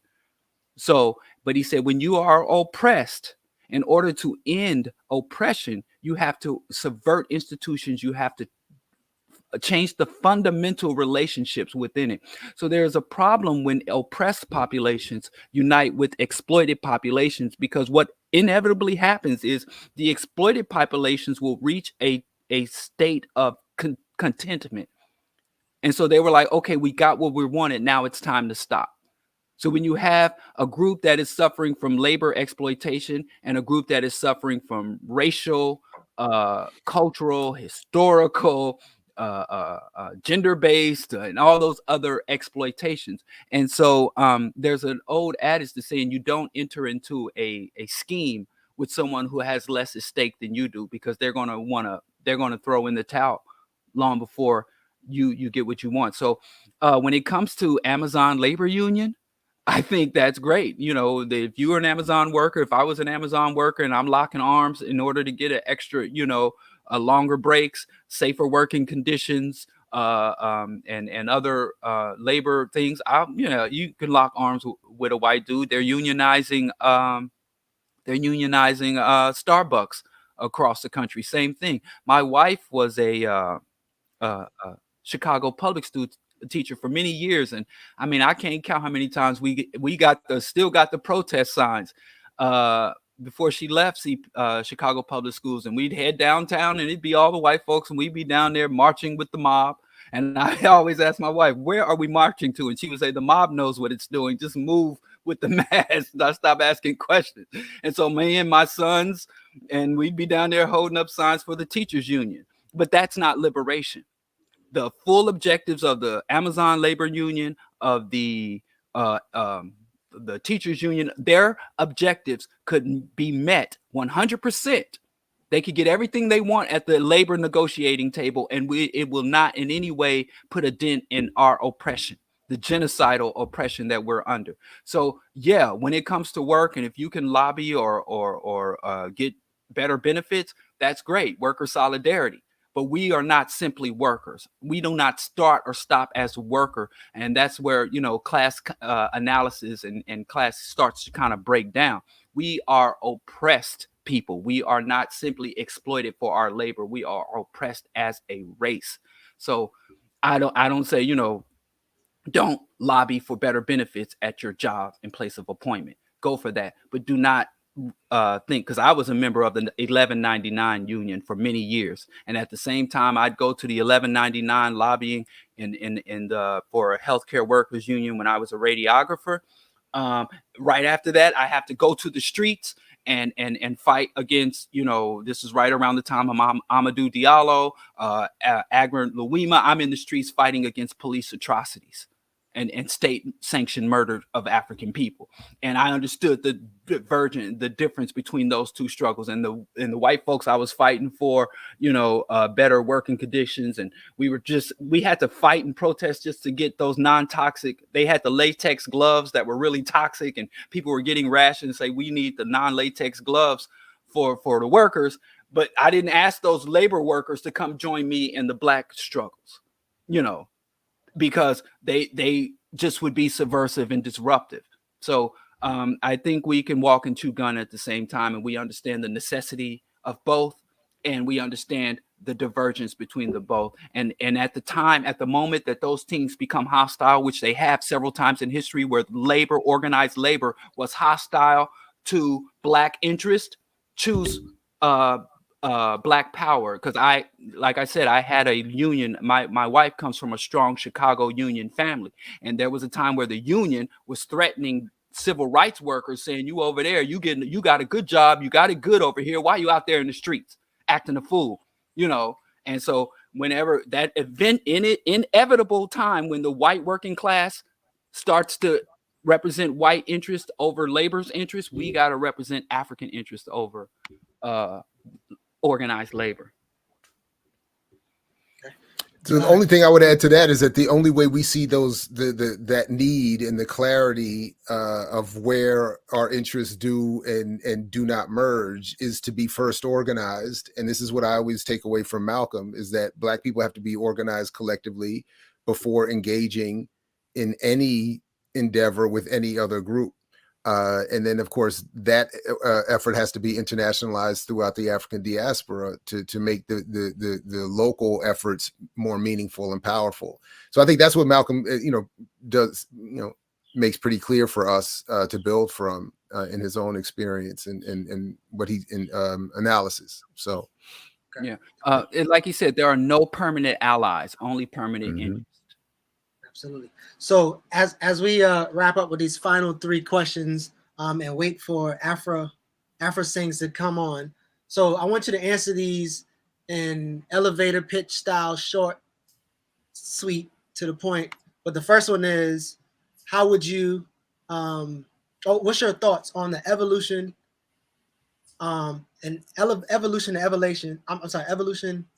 and elevation of Malcolm X's life? Like, if you had to say it in a short, condensed manner, what would you say your thoughts are on his evolution? Both of y'all. To me, he's as good an example as any of what the transformation that any of us can make. No. I agree with that. I would also say that, I'll just restate that, always continue to be self-critical and continue to be willing to evolve. When greater information is presented, act on that better and information, as opposed to being dogmatic and resting on old or invalidated information or beliefs. Cults don't. Sophia Bukhari, baby. Any revolutionary has to be willing to submit themselves to the rapier knife of revolutionary criticism. But yeah, buddy. Yeah. Okay. Sorry, go ahead. No, that's good. Good. This one might be a little bit longer, but your reflection on his life and legacy and how it impact you personally. For me, I feel like it's a pretty stereotypical transformation for certainly Black men of my generation. I read when I was in the military, when I heard that Spike's movie was going to come out, and I knew that could not be sort of the grand introduction. I had certainly not read Malcolm at that point, and took to reading him. And as soon as I read not only the autobiography, but all the literature I could get at the time, I thought I knew everything that I needed to know. And in some ways, I think that is true, and that everything else I've learned has just been elaborating and expanding upon the basics that I got from Malcolm. That's. Yeah. I think being his absolute fearlessness is one of the things. People jump on me about me saying out of pocket inappropriate things, and I figured the only way that you're going to stop me from articulating the truth is by demonstrating to me that what I'm saying is not true or not accurate. And just Malcolm's fearlessness in the face of firebombing. And another thing, but I maybe that'll come opportunity to speak to that later, because there's another great travesty of Malcolm X that I think goes unaddressed. But yeah, Malcolm X commitment to our liberation and his fearlessness in pursuing it is what inspired me. Okay. All right. And then the last one, I don't know if Africans, I don't know if that's a sister or brother or what, but wait for them to come on. The lessons that you would advise people to take forward, the applicable lessons from then to now. And I know some of it kind of got translated in there, but the lessons that you would want people, or you would recommend people take forward with Malcolm's life and legacy.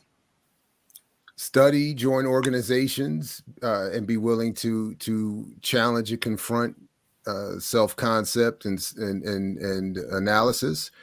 And then I'm very George Jackson on the critique of Malcolm as well. Never leave security. Never tell security to leave. Never go unsecured or without security. I do agree with that criticism of Malcolm from George Jackson. He should have never told the guns to stand down. But that said, so that I do, security, study, self-criticism, evolution, ever towards more militancy. I would say the lesson, that's what I was actually going to say, in terms of being secure, especially when you reach certain levels of notoriety, it is essential. I would also say never join a cult. If you are currently in a cult, exit the cult. If an organization that you were a part of starts to devolve into a cult or a cult of personality, and you're unable to thwart that dissension, then exit without apology, without explanation. Do not engage our struggle through cults. Cults are only there to exploit you as the individual, not to uplift us as a people. I think that is the top lesson outside of to on the other side of what Dr. Ball said, which I absolutely agree with. And please call me Jared. You keep saying Dr. Ball. Come on, man. We've been doing a show together now, which will be tomorrow morning, by the way. Yeah, I was raised by a woman that taught me proper manners, and you want me to? But am I even older than you? I'm saying, like, are we?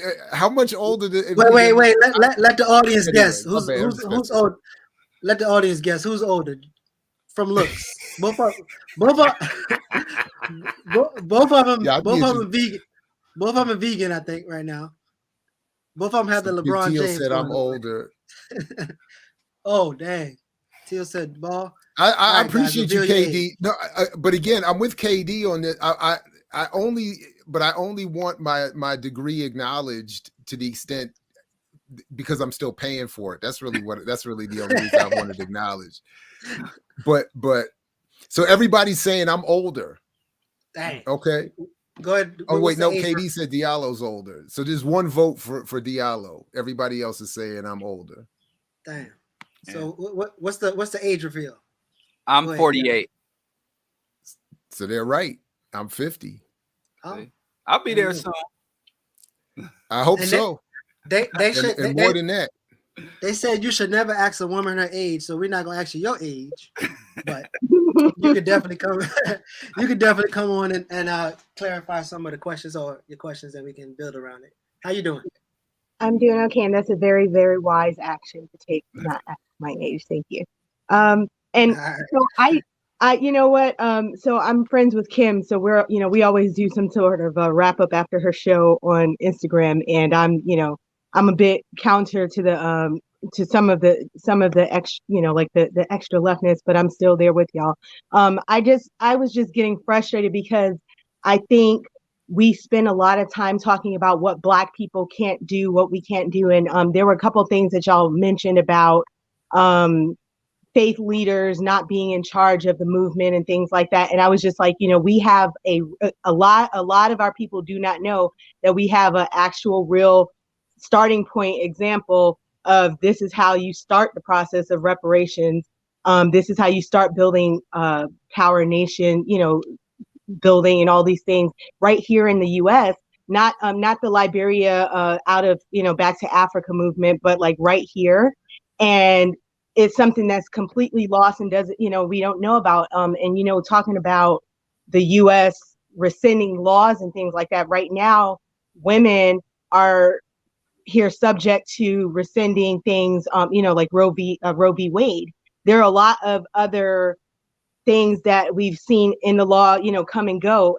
When it comes to Black people actually getting some sort of compensation and starting over as a process of self-reliance and determination.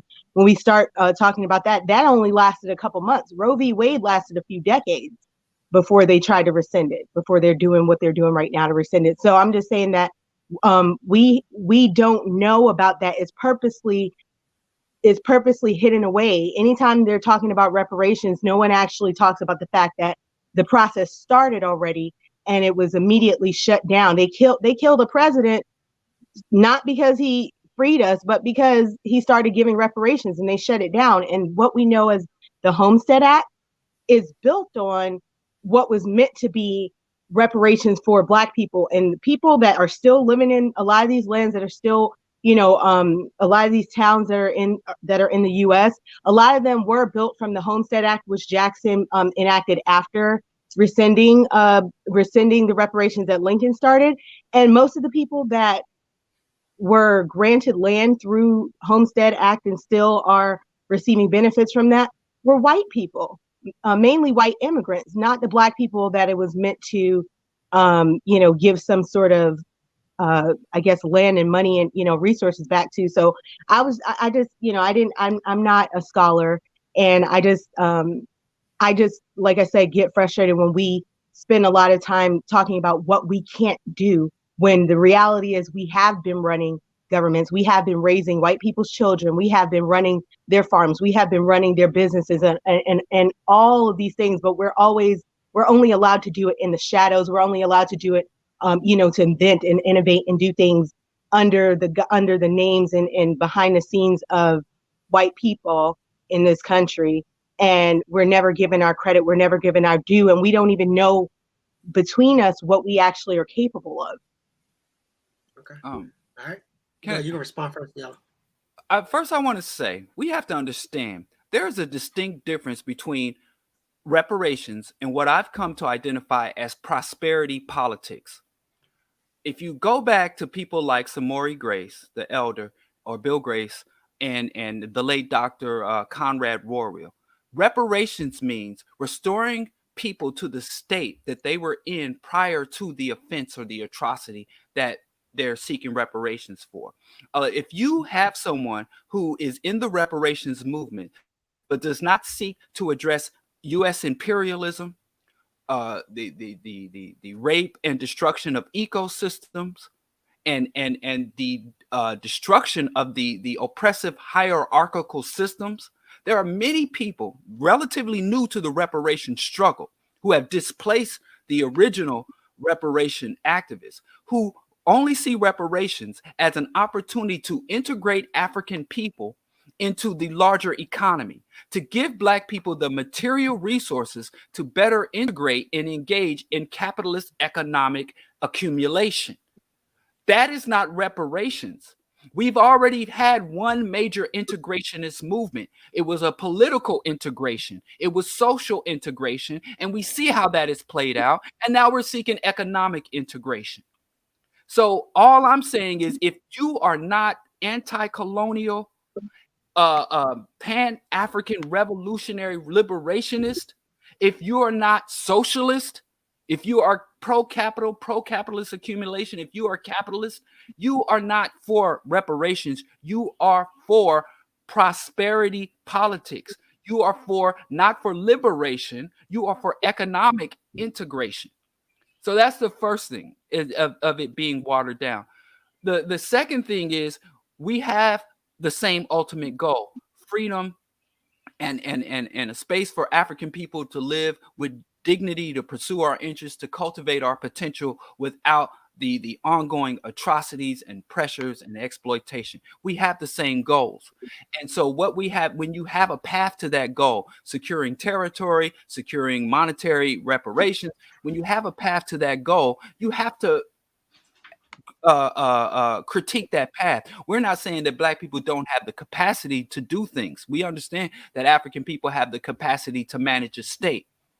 But what we have to understand is the ability to manage the state with the existing political relationships and the existing neoliberal global economic system that dominates the world.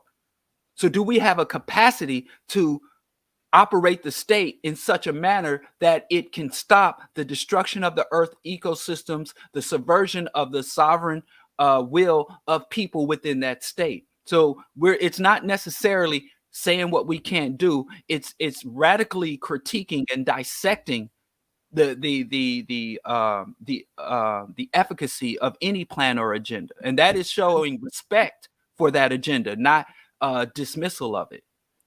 Go ahead, Jared. I know we have to wrap up soon. Yeah, because unfortunately I do have to wrap. But I appreciate the question, and first of all, I appreciate the whole discussion. Thank you for hosting it. Thanks everybody for coming through, and who will see this later. I appreciate everybody. But I'll just say it this way, in given the context is Malcolm, that to my knowledge, I have no memory of any specific reference, certainly not a focus, but even a reference by Malcolm to reparations as part of the political project. And I bring that up to say that similar to what I think Diallo is saying, that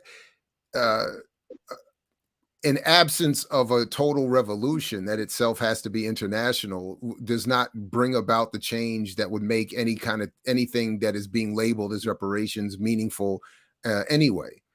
So when I even look at the history that you're talking about, we don't have time for this right now, but I don't agree that Lincoln had any real intention of giving that land, of making people free, of allowing them to be free and sustaining themselves. That project would have collapsed or been collapsed, even if it had been allowed to expand, even if Lincoln had not been assassinated. I also don't think he was assassinated for freeing Black people. I think it was much more complicated than that. But that said, the political power required to preserve even that order was insufficient. The political organization required to impose any reparations plan, regardless of which version, is insufficient, both to get it and to sustain it. And that's what I think Malcolm and his life and example challenges us still to aspire to, that we need political power to make questions of reparations moot, to make questions of one white man's order or one, even Black president's, order moot. And that makes whatever is attained sustainable over time. And I don't think any of the popular attempts at reparations address those concerns, and they don't address the concerns that were being encouraged we address by Malcolm in his life and his work. So anyway, but I'll stop there. I know it's insufficient and we need to continue these conversations. And, I will at another time, but anyway. Absolutely. Did you want to say anything, Afra Sings? I don't want to just dip without you getting a chance to respond at all. I feel like that's unfair, but and just Afra is fine. Afra. Yeah, I mean, I'll say this, and someone asked what does extra left mean, meaning that some of my friends like Kim, which I know that y'all work with, it's just like, no, let's just burn it all down. And I'm here for that, but I don't see anybody doing that. And I can't say a whole lot of things on camera because I am in DC. I am actively on people's watch list because of who I am, my name, and who I associate with. But what I will say is, if we can't build power within the structures that we have already in place, do we have plans for how to do that? And not just plans, but like, can we have action on how to do that if you completely dismantle things? Because if we can't build power within the structures already in place so that we can actually make change, which I know, so when I said extra left, meaning I know a lot of my friends and colleagues don't believe in incrementalism, right? So if we can't build within what's in place, do we have the power to rebuild when we dismantle things? And I think those are like real practical questions that need to be addressed more so than what we can't do. What can we do? How can we actually effectively do it? Because we know that there are other Black-led nations, in the diaspora that haven't quite found that footing yet. I mean, there's some that are a few hundred years old. Like in Colombia, they've been sovereign and emancipated in Basilo de Palenque for at least 500 years. They haven't figured it all out yet. So, what's our... I'm sorry. Yeah, sorry. Go ahead. Sorry. That's good. So that's where I know that the issues of survival programs, dual power, mutual aid programs, that's where I think those efforts are meant to come in and fill the void of the destruction of what is, maintaining some sort of power to build up something new. But that's also sort of my point about that we brought up already about nationalisms and reparations, and I joke with my wife all the time, and that's again why I got to run, but that Panama was Colombia 5 minutes ago until the white man decided they wanted greater access to trade their stolen goods and created a whole country and then carved a hole in that to put a canal in it. So that's what I'm saying. Like with the Afro descendants and others are still struggling in that region because they've never had political power, whether it was in Panama, Colombia, or what predates Colombia. Once the Europeans got over here and the colonial process took over, we haven't had political power since. And that's what I'm saying. So even in those sovereign spaces, it's a mess. Anyway, I meant to give you the last word, but anyway, I'm sorry. We got to take from somewhere. We can't build from nothing. So even though we're anti-colonial, you have to take from something, from somewhere. And that's really what it comes down to, that people that don't want to give it up. So they're not going to give it to you. So you're going to take it, or what? Because you can't build from nothing. That's all I can say. Okay. All right. Peace, everybody. I'll see you all in the morning. Absolutely. Thanks again for this conversation, Afro. Thank you very much. Take care, everybody. Absolutely. All right, y'all. So we definitely need to wrap up. I don't know if there's any last words about Malcolm that Diallo want to share, or even you, Afro. Like, if there's something that you took away from Malcolm's life, we'll wrap up with that, and then see y'all tomorrow morning on the Remix Morning Show. So go ahead. Diallo, we can start with you in Africa. You could send us on. I'd like to recommend, this is one of the better Malcolm X for beginners. If you have a young person in your life, by Dr. Bernard Doctor. I actually got this book way back in 92, signed copy, by Doctor himself. This is an excellent text for young people. My son did eventually read. This is my son's copy, actually. I don't know where my copy of the autobiography, but my son. But if you have a child, an adolescent, it's accurate. It's well. It's like a graphic novel. So I just this book is. I think it's still available. It's Writers and Readers. There's another book by another scholar. Well, he's more of a mathematician, but he dabbles in history, called The African Holocaust for Beginners as well. And I had heard about this book, and I'm like, what? That seems childish. But I actually went to a book signing, met the author, and read the book. It's well researched and very digestible. Just if you have a young person, a 9-year-old could definitely read and digest this. And it's, like I said, it's scholarly, it's excellent, but it's put in a way that young people. So it's really a good book. I know a lot of brothers that like to give out the autobiography of Malcolm X, but if you have someone who is middle school or younger, definitely check this book out. Malcolm X for Beginners. It's one of my favorite books. I gave it to my son to read, but I took it back for myself. It is really wonderful. It would be a great gift for Malcolm X Day. And also, happy birthday to Malcolm X, and also the war correspondent Del Jones. Go and check out, after you check out Malcolm X's, and do your ancestral ritual for Malcolm X. Make sure And, you and Uncle Ho. Don't forget Uncle Ho. Don't forget Uncle Ho. Oh yeah, Ho Chi Minh. Yeah, everybody. Shout out to everybody. All revolutionaries born. This day has a lot of potential. You know, if I was into spookism and vibrations, I'd probably say some other things. But yeah, and thank you for the opportunity. And again, I'm so sorry. I'm late. I was late today, but it was a tumultuous morning for my family. But we got it together. We're safe. We're secure. So, but again, sorry, I should have called you before. I just kind of dropped everything and ran over to the school. No, I understand. I understand. Yeah, Yuri also, who was there with Malcolm X when they murdered him. So yes, a couple people. Go ahead, sister Afra. Your takeaways, reflections on Malcolm. My reflections on Malcolm. Malcolm is power.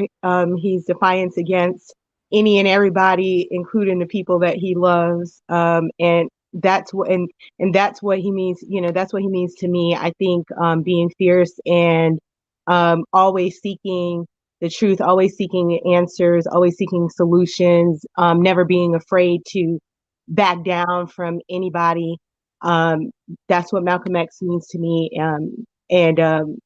His I will say I just lost my grandmother recently. She passed away in March 99, and she from Brooklyn. She studied under Betty Shabazz for years. That was her professor and her mentor, and she's from Barbados. So you know, our family has been somewhat connected in some ways. You know, and I had influences from them for most of my childhood. My father was definitely somebody that followed the Elijah Muhammad and Malcolm X, and that's part of how I got my name. So Malcolm means a lot to me, and I think that we have to never we don't want to deify people, because people are fallible. You know, people have flaws, but he's a beautiful spirited man, and he definitely inspires me today still. Absolutely. Well, we thank y'all for coming through, and thank you for being a honored guest. It sounded like I think I did remember you on Kim's show, and I was like, she sounds like she's from the South, so I remember you now. So, oh no, I'm from Brooklyn, but I have yeah, knowledge of the U.S. No, I remember y'all said that. I was like, she from the South. You're like, no, I'm not from the South, but so yeah, we still Thank from you. the South somehow. Before we migrated and went up north, we was down there somewhere. But anyway, I appreciate y'all, and we will definitely see y'all tomorrow. Again, thank you for tuning in. See y'all later.